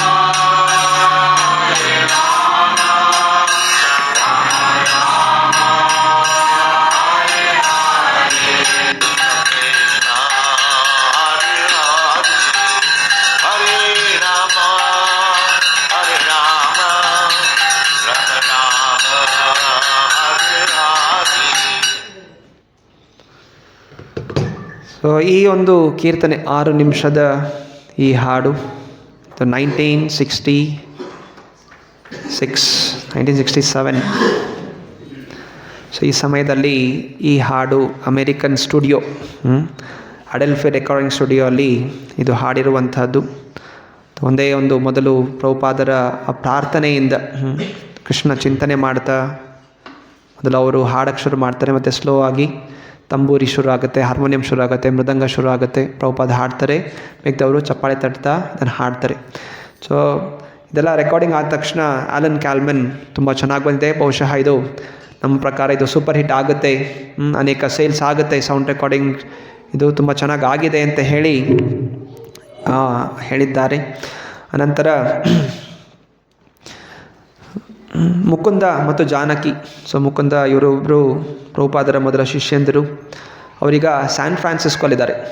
ಸೊ ಅವರು ಪತ್ರದಲ್ಲಿ ಬರೀತಾ ಇದ್ದಾರೆ, ಪ್ರಭುಪಾದ್ ನಾವಿಲ್ಲಿ ಸ್ಯಾನ್ ಫ್ರಾನ್ಸಿಸ್ಕೋಲಿದ್ದೀವಿ, ನಾವು ಭಾರತಕ್ಕೆ ಹೋಗಬೇಕಾಗಿತ್ತು, ಆದರೆ ಏನೋ ಕಾರಣದಿಂದ ನಾವು ಇಲ್ಲೇ ಉಳ್ಕೊಂಡಿದ್ದೀವಿ. ಮತ್ತು ಇಲ್ಲಿ ನಾವು ನೋಡ್ತಾ ಇರುವ ಹಾಗೆ ಇಲ್ಲಿ ಭಕ್ತಿ ಪ್ರಚಾರ ಮಾಡಲಿಕ್ಕೆ ಎಲ್ಲ ಅನುಕೂಲತೆ ಅನ್ನೋದು ಕಾಣಿಸ್ತಾ ಇದೆ. ಬಹುಶಃ ನೀವು ಇಲ್ಲಿಗೆ ಬಂದರೆ ನಾವಿಲ್ಲಿ ಚೆನ್ನಾಗಿ ಒಳ್ಳೆಯ ಪ್ರೋಗ್ರಾಮ್ಗಳು ಮಾಡಬಹುದು ಅನ್ನುವಂತಹ ಒಂದು ಪತ್ರವನ್ನು ಬರೆದಿದ್ದಾರೆ.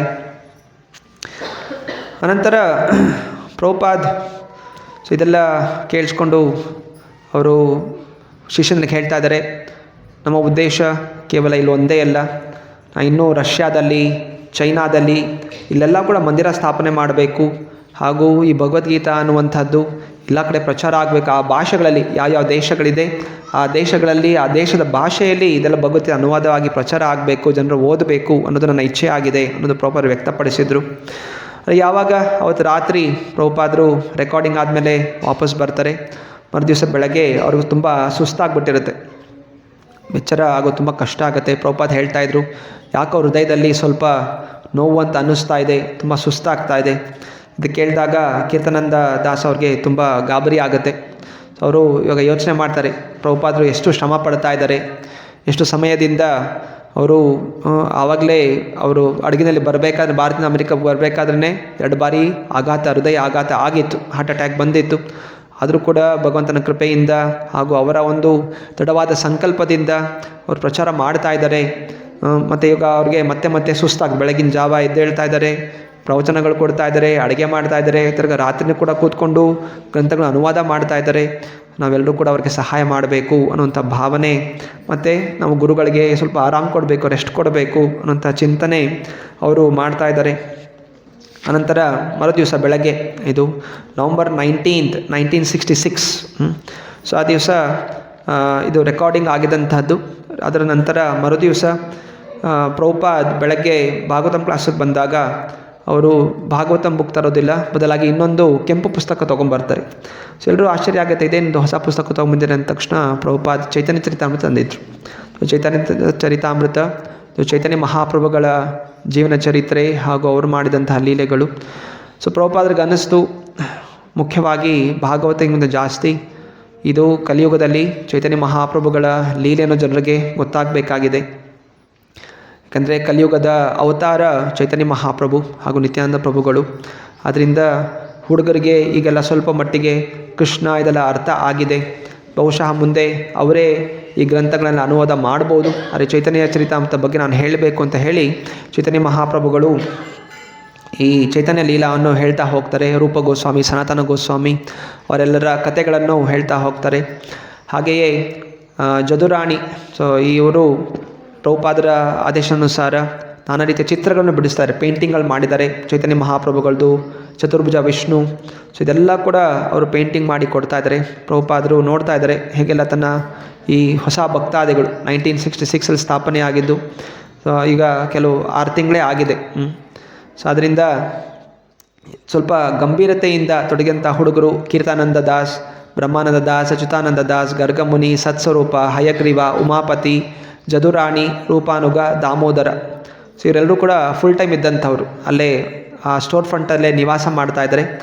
ಜದುರಾಣಿ ಅಂಥವರು, ಅವಳು ಹುಡುಗಿ, ಅವಳು ಮನೆಗೆ ಹೋಗಿ ಬರ್ತಾಯಿದ್ಳು, 1.5 ತಾಸು ದೂರ ಇರ್ತಾಯಿತ್ತು. ಆದರೆ ಎಲ್ಲ ಜನರಿಗೂ ನೀವು ಆಶ್ರಮದಲ್ಲಿ ಇರಬೇಕು ಅಂತ ಹೇಳಿದ್ರೆ 4 ನಿಯಮ ಪಾಲನೆ ಮಾಡಿದ್ರೆ ಮಾತ್ರ ಇಲ್ಲಿರಬಹುದು. ಸೊ ಇದು ಕಡ್ಡಾಯವಾಗಿ ಅವ್ರು ಹೇಳಿದರು. ಹಾಗೆ ಎಲ್ಲ ದೀಕ್ಷಿತ ಭಕ್ತರು ಈಗೆಲ್ಲ 2 ಬಾರಿ ಮೂರನೇ ಏನು ದೀಕ್ಷಾ ಸೆರೆಮನಿ ಅನ್ನೋದು ಆಗಿದೆ. ಅನಂತರ ಇವರೆಲ್ಲ ಮಾತಾಡ್ಕೋತಾ ಇದ್ದಾರೆ.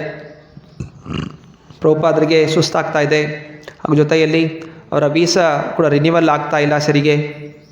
ಬಹುಶಃ ಭಾರತಕ್ಕೆ ವಾಪಸ್ ಹೋಗ್ಬೋದು, ಬಹುಶಃ ಇಲ್ಲ ಈ ಕಡೆ ಸ್ಯಾನ್ ಫ್ರಾನ್ಸಿಸ್ಕೋಯಿಂದ ಅವರು ಜಾನಕಿಯನ್ನವ್ರು ಕರೀತಾ ಇದ್ದಾರೆ, ಬಹುಶಃ ಅಲ್ಲಿಗೆ ಹೋಗ್ಬೋದು.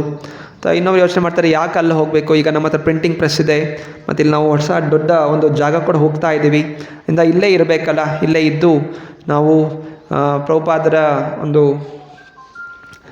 ಭಕ್ತಿ ಪ್ರಚಾರ ಮಾಡಲಿಕ್ಕೆ ನಾವಿಲ್ಲಿ ಸಹಾಯ ಮಾಡ್ತೀವಿ ಅಂತೆಲ್ಲ ಅವರು ಚಿಂತನೆ ಮಾಡ್ತಾ ಇದ್ದಾರೆ.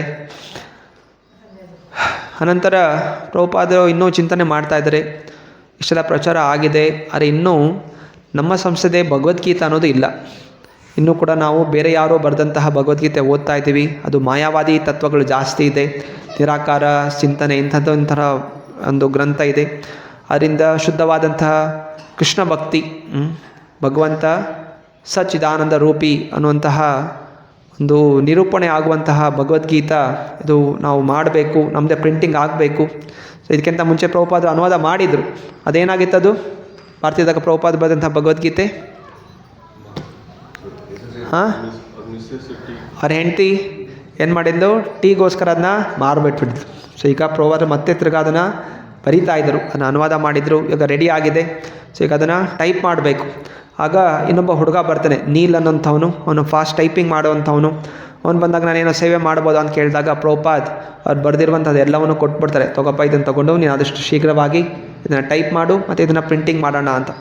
ಸೊ ಹಾಗೆಯೇ ನೀಲ್ ಕೂಡ ಉತ್ಸಾಹದಿಂದ ಅದನ್ನ ಸ್ವೀಕಾರ ಮಾಡ್ತಾ ಹಗಲು ರಾತ್ರಿ ದಿನಕ್ಕೆ 8 ತಾಸು ಕೂತ್ಕೊಂಡು ಟೈಪ್ರೈಟರಲ್ಲಿ ಟೈಪ್ ಮಾಡ್ತಾ ಇದ್ದಾನೆ. ಸೊ ಅನಂತರ ಜದುರಾಣಿ ಅವರೆಲ್ಲ ನಾನಾ ರೀತಿ ಪೇಂಟಿಂಗ್ಗಳು ಮಾಡ್ತಾ ಅದನ್ನ ಗೋಡೆಗಳ ಮೇಲೆ ನೇತಾಕ. ಸ್ವಲ್ಪ ಪ್ರಭುಪಾದೊಂದು ರೂಮ್ ಇತ್ತು. ಸೊ ಪ್ರಭುಪಾದ ರೂಮಲ್ಲಿ ಅದನ್ನು ನೇತಾಕಕ್ಕೆ ಹೋಗಿದಾಗ ಅಲ್ಲಿ ಪ್ರಭುಪಾದ ಕೂತ್ಕೊಳ್ಳೋವಂಥ ಮ್ಯಾಟ್ ಇತ್ತು, ಕೂತ್ಕೊಳ್ಳೋ ಮ್ಯಾಟ್. ಅದರ ಮೇಲೆ ಅವಳು ತುಳಿದ್ಬಿಟ್ಟು ಅವಳು ನೇತು ಹಾಕ್ತಾ ಇರ್ತಾಳೆ. ಅಷ್ಟರಲ್ಲಿ ಪ್ರಭುಪಾದ ಒಳಗೆ ಬರ್ತಾರೆ. ಮತ್ತು ಪ್ರಭುಪಾದ ನೋಡ್ತಾಳೆ, ಇದು ನಾನು ಕೂತ್ಕೊಳ್ಳೋಂಥ ಮ್ಯಾಟ್ ಮೇಲೆ ಕಾಲಿಟ್ಟಿದ್ದಾಳೆ ಅಂತ. ಮತ್ತು ಅವಳಿಗೂ ಅನಿಸುತ್ತೆ ಬಹುಶಃ ಏನೋ ಅಪರಾಧ ಮಾಡಿರಬೇಕು. ಪ್ರಭುಪಾದ ಕೇಳ್ತಾರೆ, ಪ್ರಭುಪಾದ್ ಕ್ಷಮಿಸಿ, ನಾನೇನಾದರೂ ಘೋರವಾದ ಅಪರಾಧ ಮಾಡೋದನ್ನ ನೀವು ಕೂತ್ಕೊಳ್ಳೋಂಥ ಮ್ಯಾಟ್ ಮೇಲೆ ತುಳಿದು ಅಂತ. ಪ್ರಭುಪಾದ ಹೇಳಿದ್ರು, ಪರವಾಗಿಲ್ಲ, ನೀನು ಭಕ್ತಿಯ ಪ್ರಚಾರಕ್ಕೋಸ್ಕರ ಭಕ್ತಿಯ ಸೇವೆಗೋಸ್ಕರ ನನ್ನ ತಲೆ ಮೇಲೆ ನಿಂತ್ಕೊಂಡು ಕೂಡ ಪರವಾಗಿಲ್ಲ. ಸೊ ಹೀಗೆ ಪ್ರಭುಪಾದರು ಅದನ್ನು ತಮ್ಮ ಶಿಷ್ಯಂದರಿಗೆ ತುಂಬ ಕೃಪೆಯಿಂದ ಪ್ರೀತಿಯಿಂದ ಅವರು ಮುಂದುವರಿಲಿಕ್ಕೆ ಅವಕಾಶ ಮಾಡಿಕೊಡ್ತಾಯಿದ್ರು. ನಂತರ ಸತ್ಸ್ವರೂಪ ದಾಸ್ ಅವರು ತಮ್ಮ ಕೆಲಸದಿಂದ ರೆಸಿಗ್ನೇಷನ್ ಕೊಟ್ಬಿಟ್ರು, ಅಂದ್ಕೊಂಡು ನಾನು ಫುಲ್ ಟೈಮ್ ಇಲ್ಲೇ ಸೇರ್ಕೋತೀನಿ ಅಂತ. ಪ್ರಭುಪಾದ ಹೇಳ್ತಾರೆ, ಇಲ್ಲ, ನೀನು ವಾಪಸ್ ಕೆಲಸಕ್ಕೆ ಸೇರ್ಕೋಬೇಕು, ಯಾಕಂದರೆ ಈಗ ಸದ್ಯಕ್ಕೆ ನಮಗೆ ಫಂಡ್ಸ್ಗಳ ಅವಶ್ಯಕತೆ ಇದೆ. ನೀನು ಕೆಲಸ ಬಿಟ್ಬಿಟ್ಟೆ, ನೀನು ಕೊಡೋಂಥ ಡೊನೇಷನ್ ಕೂಡ ಕಡಿಮೆ ಆಗುತ್ತೆ, ಆದ್ದರಿಂದ ನೀನು ಕೆಲಸಕ್ಕೆ ಹೋಗು. ಕೆಲಸಕ್ಕೆ ಹೋಗಿ ಇದನ್ನು ಏನು ಇನ್ನೂ ಹಣ ಸಂಪಾದನೆ ಮಾಡ್ತೀಯಾ ಅದನ್ನು ಕೃಷ್ಣ ಸೇವೆಗೋಸ್ಕರ ಉಪಯೋಗ ಮಾಡು. ಅದರಿಂದ ಅದು ಮಾಯೆ ಅಲ್ಲ, ಮಾಯೆ ಅಂತ ತಿಳಿಬೇಡ, ಭೌತಿಕ ಕೆಲಸ ಆಗಿದ್ರೂ ಕೂಡ. ಆದರೆ ಅದು ಕೃಷ್ಣನ ಸೇವೆಗೋಸ್ಕರ ನೀನು ಉಪಯೋಗ ಮಾಡ್ತಾ ಇರೋದನ್ನ ನೀನು ಅದರಲ್ಲಿ ಮುಂದುವರಿ ಅಂತ ಹೇಳ್ತಾರೆ.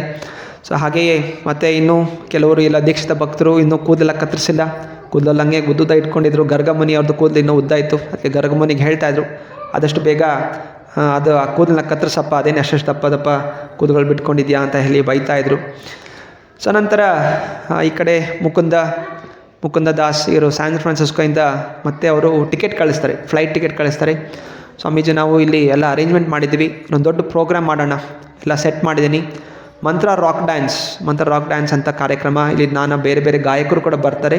ಅದರ ಮಧ್ಯದಲ್ಲಿ ನಿಮ್ಮ ಒಂದು ಕೀರ್ತನೆ ಜೋರಾಗಿ ಮಾಡೋಣ, ಇದ್ರ ಮುಖಾಂತರ ನಾವು ಕೃಷ್ಣ ಭಕ್ತಿಯನ್ನು ಪ್ರಚಾರ ಮಾಡೋಣ ಅಂತ ಹೇಳಿ ಅವರು ಫ್ಲೈಟ್ ಟಿಕೆಟ್ ಕಳಿಸಿರ್ತಾರೆ. ಸೊ ಬೇರೆಯವರು ಮತ್ತು ಎಲ್ರಿಗೂ ಶಾಕ್ ಆಗಿಬಿಡುತ್ತೆ. ಅವರು ಕೂಡ ಯಾವತ್ತೂ ಯೋಚನೆ ಮಾಡಿರಲಿಲ್ಲ, ಯಾವತ್ತು ಪ್ರಭುಪಾದ ಅವ್ನು ಬಿಟ್ಟು ಹೋಗ್ತಾರೆ ಅಂತ ಅವ್ರಿಗೆ ಯೋಚನೆ ಇಲ್ಲ. ಅವ್ರು ಅಂದ್ಕೊಂಡಿದ್ರು, ಇಲ್ಲೇ ಈ ಜಾಗ ಆಯಿತು, ಪ್ರಭುಪಾದ ಇರ್ತಾರೆ, ಸ್ವಾಮೀಜಿ ನಮ್ಮ ಜೊತೆ ಇರ್ತಾರೆ, ನಾವಿಲ್ಲೇ ಇರ್ತೀವಿ, ಈ ಥರ ಕೀರ್ತನೆ ಮಾಡ್ತಾಯಿರ್ತಾರೆ, ಪ್ರವಚನ ಕೇಳಿಸ್ಕೊತಾ ಇರ್ತೀವಿ, ನಮ್ಮ ಜೀವನ ಇಲ್ಲಿಗೆ ಧನ್ಯ ಆಯಿತು. ವಾರ ಪ್ರತಿ ದಿವಸ ಪ್ರಭುಪಾದ ಪ್ರಸಾದ ಮಾಡಿಕೊಡ್ತಾರೆ, ಗುಲಾಬ್ ಜಾಮೂನು ಪೂರಿ ಇದೆಲ್ಲ ಮಾಡಿಕೊಂಡು ನಾವು ಸ್ವಾಮಿಗಳ ಜೊತೆ ತಿನ್ಕೊಂಡು ನಾವು ಆರಾಮಾಗಿಲ್ಲೇ ಇರ್ತೀವಿ ಅಂತೆಲ್ಲ ಯೋಚನೆ ಮಾಡಿದ್ರೆ, ಯಾವಾಗ ಪ್ರಭುಪಾದ ಹೊಡ್ತೀನಿ ಅಂತಾಯಿದ್ರು ಅವರಿಗೆಲ್ಲ ತುಂಬ ಶಾಕ್ ಆಗುತ್ತೆ. ಆದರೆ ಪ್ರಭುಪಾದರ ಗುರಿನೇ ಬೇರೆ ಇತ್ತು. ಪ್ರಭುಪಾದರ ಗುರಿ ಇತ್ತು ವಿಶ್ವಾದ್ಯಂತ ಕೃಷ್ಣ ಭಕ್ತಿ ಪ್ರಚಾರ ಆಗುವಂಥದ್ದು. ವಯಸ್ಸಾದರೂ ಕೂಡ ಅವರು ತಯಾರಾಗಿದ್ದರು, ನಾನು ಹೋಗಿ ಇನ್ನೊಂದು ಕಡೆ ಹೋಗಬೇಕು ಅಂತ. ಸೊ ಹಾಗೆ ಮತ್ತು ಎಲ್ಲರೂ ಕೂಡ ಮತ್ತು ಪ್ರಭುಪಾದ ಸ್ವಾಮೀಜಿನ ಒಬ್ಬರೇ ಹೆಂಗೆ ಕಳಿಸೋದು, ಯಾರ ಜೊತೆಲಿ ಕಳಿಸ್ಬೇಕು ಅಂತ ಹೇಳಿ ಇನ್ನೊಬ್ಬ ಹುಡುಗ ಇರ್ತಾನೆ, ರಂಚೋರ್ ದಾಸ್ ಅಂತ, 19 ವರ್ಷ ಅವನಿಗೆ. ಸೊ ಅವ್ರ ಜೊತೆ ಅವನಿಗೂ ಕೂಡ ಫ್ಲೈಟಲ್ಲಿ ಹೋಗಲಿಕ್ಕೆ ಅವನಿಗೂ ಎಲ್ಲ ಸ್ವಲ್ಪ ದುಡ್ಡೆಲ್ಲ ಸಂಗ್ರಹ ಮಾಡಿ ಟಿಕೆಟ್ ಬುಕ್ ಮಾಡಿ, ಆಯಿತಪ್ಪ ನೀನು ಜೊತೆಯಲ್ಲಿ ಸ್ವಾಮಿಗಳ ಜೊತೆಯಲ್ಲಿ ನೀನು ಹೋಗಬೇಕು, ಅವ್ರದ್ದೆಲ್ಲ ಸೇವೆಗಳಿದೆ ನೋಡ್ಕೋಬೇಕು ಅಂತ ಹೇಳಿ ಸೊ ತಯಾರಾಗುತ್ತೆ. ಸೊ 1967 ಜನವರಿ 16 ಅವ್ರದ್ದು ಫ್ಲೈಟ್ ಬುಕ್ ಆಗಿರುತ್ತೆ. ಸೊ ನ್ಯೂಯಾರ್ಕಿಂದ ಸ್ಯಾನ್ ಫ್ರಾನ್ಸಿಸ್ಕೋ. ನ್ಯೂಯಾರ್ಕ್ ಅಮೇರಿಕದ ಪೂರ್ವ ಭಾಗದಲ್ಲಿದೆ. ಈಗ ಅವರು ಪಶ್ಚಿಮ ಭಾಗ ವೆಸ್ಟ್ ಕೋಸ್ಟ್, ಈಸ್ಟ್ ಕೋಸ್ಟಿಂದ ವೆಸ್ಟ್ ಕೋಸ್ಟ್ ಕಡೆ ಪ್ರಯಾಣ ಮಾಡಲಿಕ್ಕೆ ತಯಾರಾಗ್ತಾ ಇದ್ದಾರೆ. ಸೊ ಇಲ್ಲಿಗೆ 2 ವಾಲ್ಯೂಮ್ ಪ್ರಭುಪಾದ್ ಲೀಲಾಮೃತ ಪೂರ್ಣ ಆಗಿದೆ. ಸೊ ಮುಂದಿನ ವಾಲ್ಯೂಮಲ್ಲಿ ಪ್ರಭುಪಾದ್ ಸ್ಯಾನ್ ಫ್ರಾನ್ಸಿಸ್ಕೋ ಹೋದ್ಮೇಲೆ ಹೇಗೆ ಅಲ್ಲಿ ಭಕ್ತಿ ಪ್ರಚಾರ ಆಗುತ್ತೆ, ರಥಯಾತ್ರೆ ಆಗುತ್ತೆ, ಸೊ ಹೀಗೆ ಇದೆಲ್ಲವೂ ಕೂಡ ನಾವು ಮುಂದೆ ಅಧ್ಯಯನ ಮಾಡಲಿಕ್ಕೆ ಪ್ರಯತ್ನ ಮಾಡೋಣ. ಇದರ ಜೊತೆಯಲ್ಲಿ ಇನ್ನೊಂದು ಸಣ್ಣ ಸಣ್ಣ ಕಥೆಗಳು, ಪ್ರಭುಪಾದರು ತಮ್ಮ ಭಕ್ತರ ಜೊತೆ ಇರಬೇಕಾದ್ರೆ ಕೆಲವು ಕಥೆಗಳನ್ನು ಹೇಳ್ತಾಯಿದ್ರು. ಸೊ ಒಂದು ಉಪದೇಶ ಕೊಡ್ತಾಯಿದ್ರು, ಯಾವತ್ತೂ ಕೂಡ ನಾವು ಭಕ್ತಿ ಮಾರ್ಗವನ್ನು ಬಿಡಲಿಕ್ಕೆ ಹೋಗಬಾರ್ದು. ಸೊ ಭಕ್ತಿ ಅನ್ನುವಂಥದ್ದು ತುಂಬ ಶ್ರೇಷ್ಠಕರವಾದಂಥದ್ದು. ಅನೇಕ ಜನ ನಿಂದನೆ ಮಾಡ್ಬೋದು, ಇದೆಲ್ಲ ಭಕ್ತಿ ಮಾಡೋದು ಸೋಂಬೇರಿಗಳು, ಮಾಡೋಕ್ಕೇನು ಕೆಲಸ ಇಲ್ಲ, ಅಥವಾ ಪರಿವಾರದ ಮೇಲೆ ಜವಾಬ್ದಾರಿ ಇಲ್ಲ ಅಂಥವರು ಇದಕ್ಕೆಲ್ಲ ಹೋಗಿ ಮಠಕ್ಕೆ ಸೇರ್ಕೋತಾರೆ. ಮತ್ತು ಭಕ್ತಿಗೆ ಹೋಗೋವ್ರಿಗೆಲ್ಲ ಇದೇನು ಶುದ್ಧ ತಿಲಕ ಹಚ್ಕೊಳ್ಳುವಂಥದ್ದು, ಇದೇನಕ್ಕೆ ಗೊಲೆಯಲ್ಲಿ ಒಂದು ನೇತಾಡ್ಕೊಂಡು ಜಪಮಾಲೆ ಇಟ್ಕೊಂಡು ಊರೆಲ್ಲ ತೋರಿಸ್ಕೊಂಡು ಏನು ಜಪ ಮಾಡು ಅಂತೆಲ್ಲ ನಿಂದನೆ ಮಾಡ್ತಾರೆ. ಸೊ ಅದರಿಂದ ಅಂತಹ ಒಂದು ಪರಿಸ್ಥಿತಿಗಳಿಗೆ ನಾವು ಬಿಡಬಾರ್ದು. ಮಾಂಸಭಕ್ಷಣೆಯಲ್ಲಿ ಮಾಂಸಭಕ್ಷಣೆ ಬಿಡಬೇಕು. ಅನೇಕರು ಮಾಂಸ ಪರಿವಾರ ತಿನ್ನುವಂಥವ್ರು ಯಾಕೆ ನಾವು ಬಿಡಬೇಕು ಅಂತೆಲ್ಲ ನಿಂದನೆ ಮಾಡ್ತಾರೆ. ಸೊ ಅದರಿಂದ ಪ್ರಭುಪಾದ್ ಕಥೆ ಹೇಳ್ತಾರೆ. ಸೊ ಯಾವತ್ತೂ ಕೂಡ ಭಕ್ತರ ಒಂದು ಬುದ್ಧಿವಂತಿಕೆ ಕಡಿಮೆ ಅಂತ ತಿಳಿಬೇಡಿ. ಭಕ್ತರ ಬುದ್ಧಿವಂತಿಕೆ ಎಲ್ಲರಿಗಿಂತ ಶ್ರೇಷ್ಠಕರವಾದಂಥದ್ದು.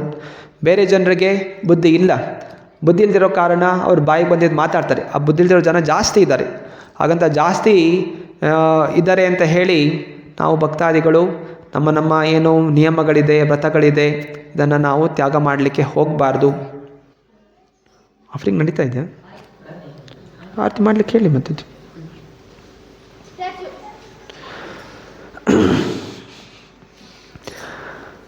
ಮತ್ತೆ ಒಂದು ಸಣ್ಣ ಕತೆ ಹೇಳ್ತಾರೆ. ಹೇಗೆ ಜನ ಒಮ್ಮೆ ಒಬ್ಬ ರಾಜನ ಹತ್ರ ಹೋಗಿ ಅನೇಕ ಕೆಲಸಗಾರರು ಹೋಗಿ ದೂರ ಕೊಡ್ತಾರಂತೆ.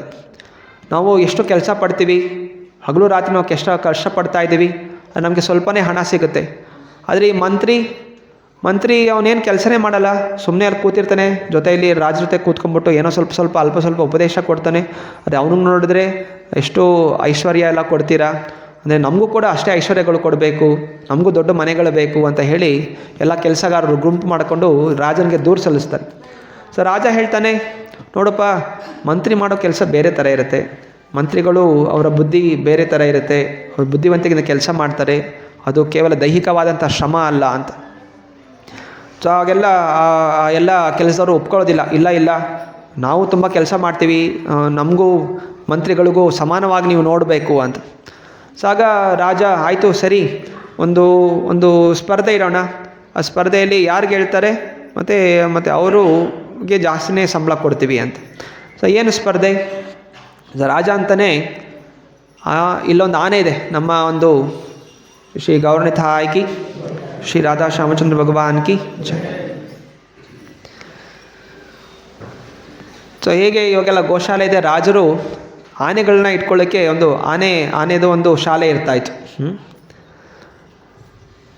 ಸೊ ಅದರಿಂದ ಹೇಳ್ತಾರೆ, ಸೊ ನಮ್ಮ ಈ ಆನೆ ಇದು ಎಷ್ಟು ತೂಕ ಇದೆ ಅಂತ ಇದನ್ನು ನೋಡಬೇಕು. ಸೊ ಯಾರು ಅದನ್ನು ನೋಡ್ಕೊಂಬರ್ತೀರಾ ಅವರಿಗೆ ಸಂಬಳ ಜಾಸ್ತಿ ಇರುತ್ತೆ ಅಂತ. ಮತ್ತು ಕೆಲಸದವರೆಲ್ಲ ಯೋಚನೆ ಮಾಡ್ತಾರೆ, ಆನೆನ ತೂಕ ಹಾಕೋದು ಹೆಂಗೆ ತೂಕ ಹಾಕಬೇಕು, ಅಷ್ಟು ತಕ್ಕಡಿ ಎಲ್ಲಿಂದ ತರಬೇಕು. ಸೊ ತಕ್ಕಡಿ ಇಲ್ಲದೆ ನಾವು ಆನೆನ ತೂಕ ಹಾಕ್ಲಿಕ್ಕೆ ತಕ್ಕಡಿ ಬೇಕು ಅಂತ ಹೇಳ್ತಾರೆ. ಸೊ ತಕ್ಕಡಿ ಇಲ್ಲ ಮತ್ತು ನಾವು ಆನೆನ ತೂಕ ಹಾಕ್ಲಿಕ್ಕೆ ಆಗೋದಿಲ್ಲ ಅಂತ.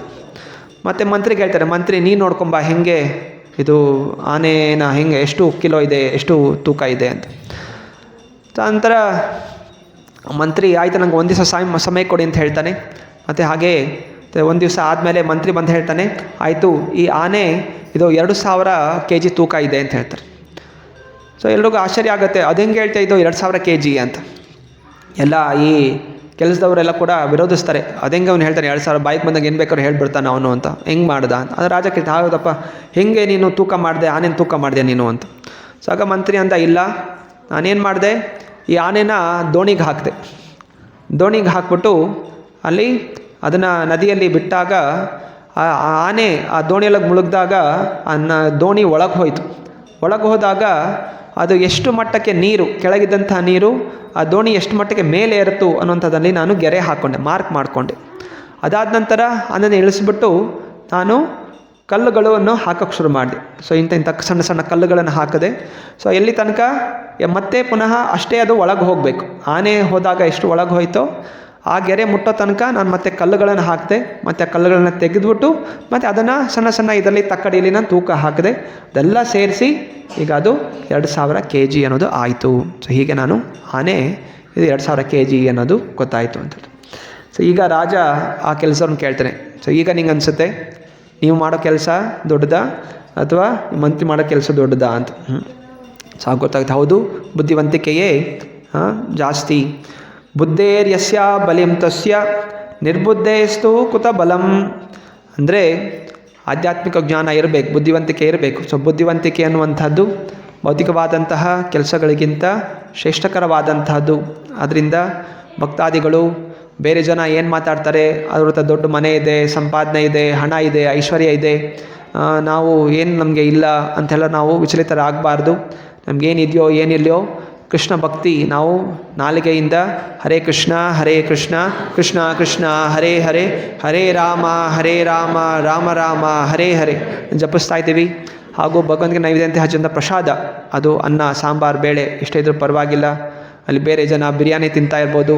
ಎಲ್ಲ ಅಲ್ಲ ಹೋದಾಗ ಇಲ್ಲ ಕೃಷಿ ಮೇಳದಲ್ಲಿ ನೋಡ್ತಾ ಇದ್ದಾರೆ ಎಲ್ಲ ಜನ. ಅಲ್ಲಿ ರೋಡ್ ಸೈಡ್ ಅನೇಕ ಜನ ಗೋಬಿ ಮಂಚೂರಿ ಆಯಿತು, ಚೈನೀಸ್ ಫುಡ್ ಆಯಿತು, ಇನ್ನೇನಾಯಿತು ಪಾನಿಪುರಿ ಆಯಿತು, ಏನೇನೋ ತಿಂತಾರೆ. ನಮಗೆಲ್ಲ ತಿನ್ನಕ್ಕೆ ಅವಕಾಶ ಇಲ್ಲ. ಆದರೆ ನಾವು ತಿಂದರೂ ಕೂಡ ನಮಗೇನು ಪ್ರಯೋಜನ ಆಗಿಲ್ಲ. ನಾವೇನು ತಿನ್ನಬೇಕು, ಯಾವಾಗಲೂ ಭಗವಂತನ ಪ್ರಸಾದನೂ ತಿನ್ನಬೇಕು. ಸೊ ಭಗವಂತ ಪ್ರಸಾದದಲ್ಲಿ ನಿಜವಾದ ರುಚಿ ಇರುವಂಥದ್ದು ಇದು. ಯಾಕೆಂದರೆ ಆ ಪ್ರಸಾದ ತಿನ್ನೋದ್ರಿಂದ ನಮ್ಮ ಹೃದಯ ಶುದ್ಧೀಕರಣ ಆಗುತ್ತೆ, ಭಗವಂತ ನೋಡುವಂಥ ಅವಕಾಶ ಸಿಗುತ್ತೆ. ಅದರಿಂದ ನಾಲಿಗೆ ಹತೋಟಿ ಇಟ್ಕೊಂಡು ಮನೆಯಲ್ಲಿ ಅಡುಗೆ ಮಾಡ್ಕೋಬೇಕು, ನೈವೇದ್ಯ ಹಚ್ಚಬೇಕು, ಅದನ್ನು ನಾವು ಸ್ವೀಕಾರ ಮಾಡಬೇಕು. ಸೊ ಅದರಿಂದ ನಾವು ಈ ದುಷ್ಟ ಜನ, ನಾಸ್ತಿಕರು, ವಿಜ್ಞಾನಿಗಳು, ಇನ್ನೇನೋ ಮತ್ತು ನಿಂದನೆ ಮಾಡುವಂಥವ್ರು ಏನೇನೋ ಹೇಳ್ತಾ ಇರ್ಬೋದು. ಅರೆ ನಾವು ಅದು ಯಾವುದು ಕೂಡ ನಾವು ಕೇಕ್ ಕೊಡೋದಿಲ್ಲ. ಮತ್ತು ಇನ್ನೊಂದು ಹೇಳ್ತಾರೆ, ಸೊ ಹೇಗೆ ಅಸೂಯೆ ಪಡುವಂತಹ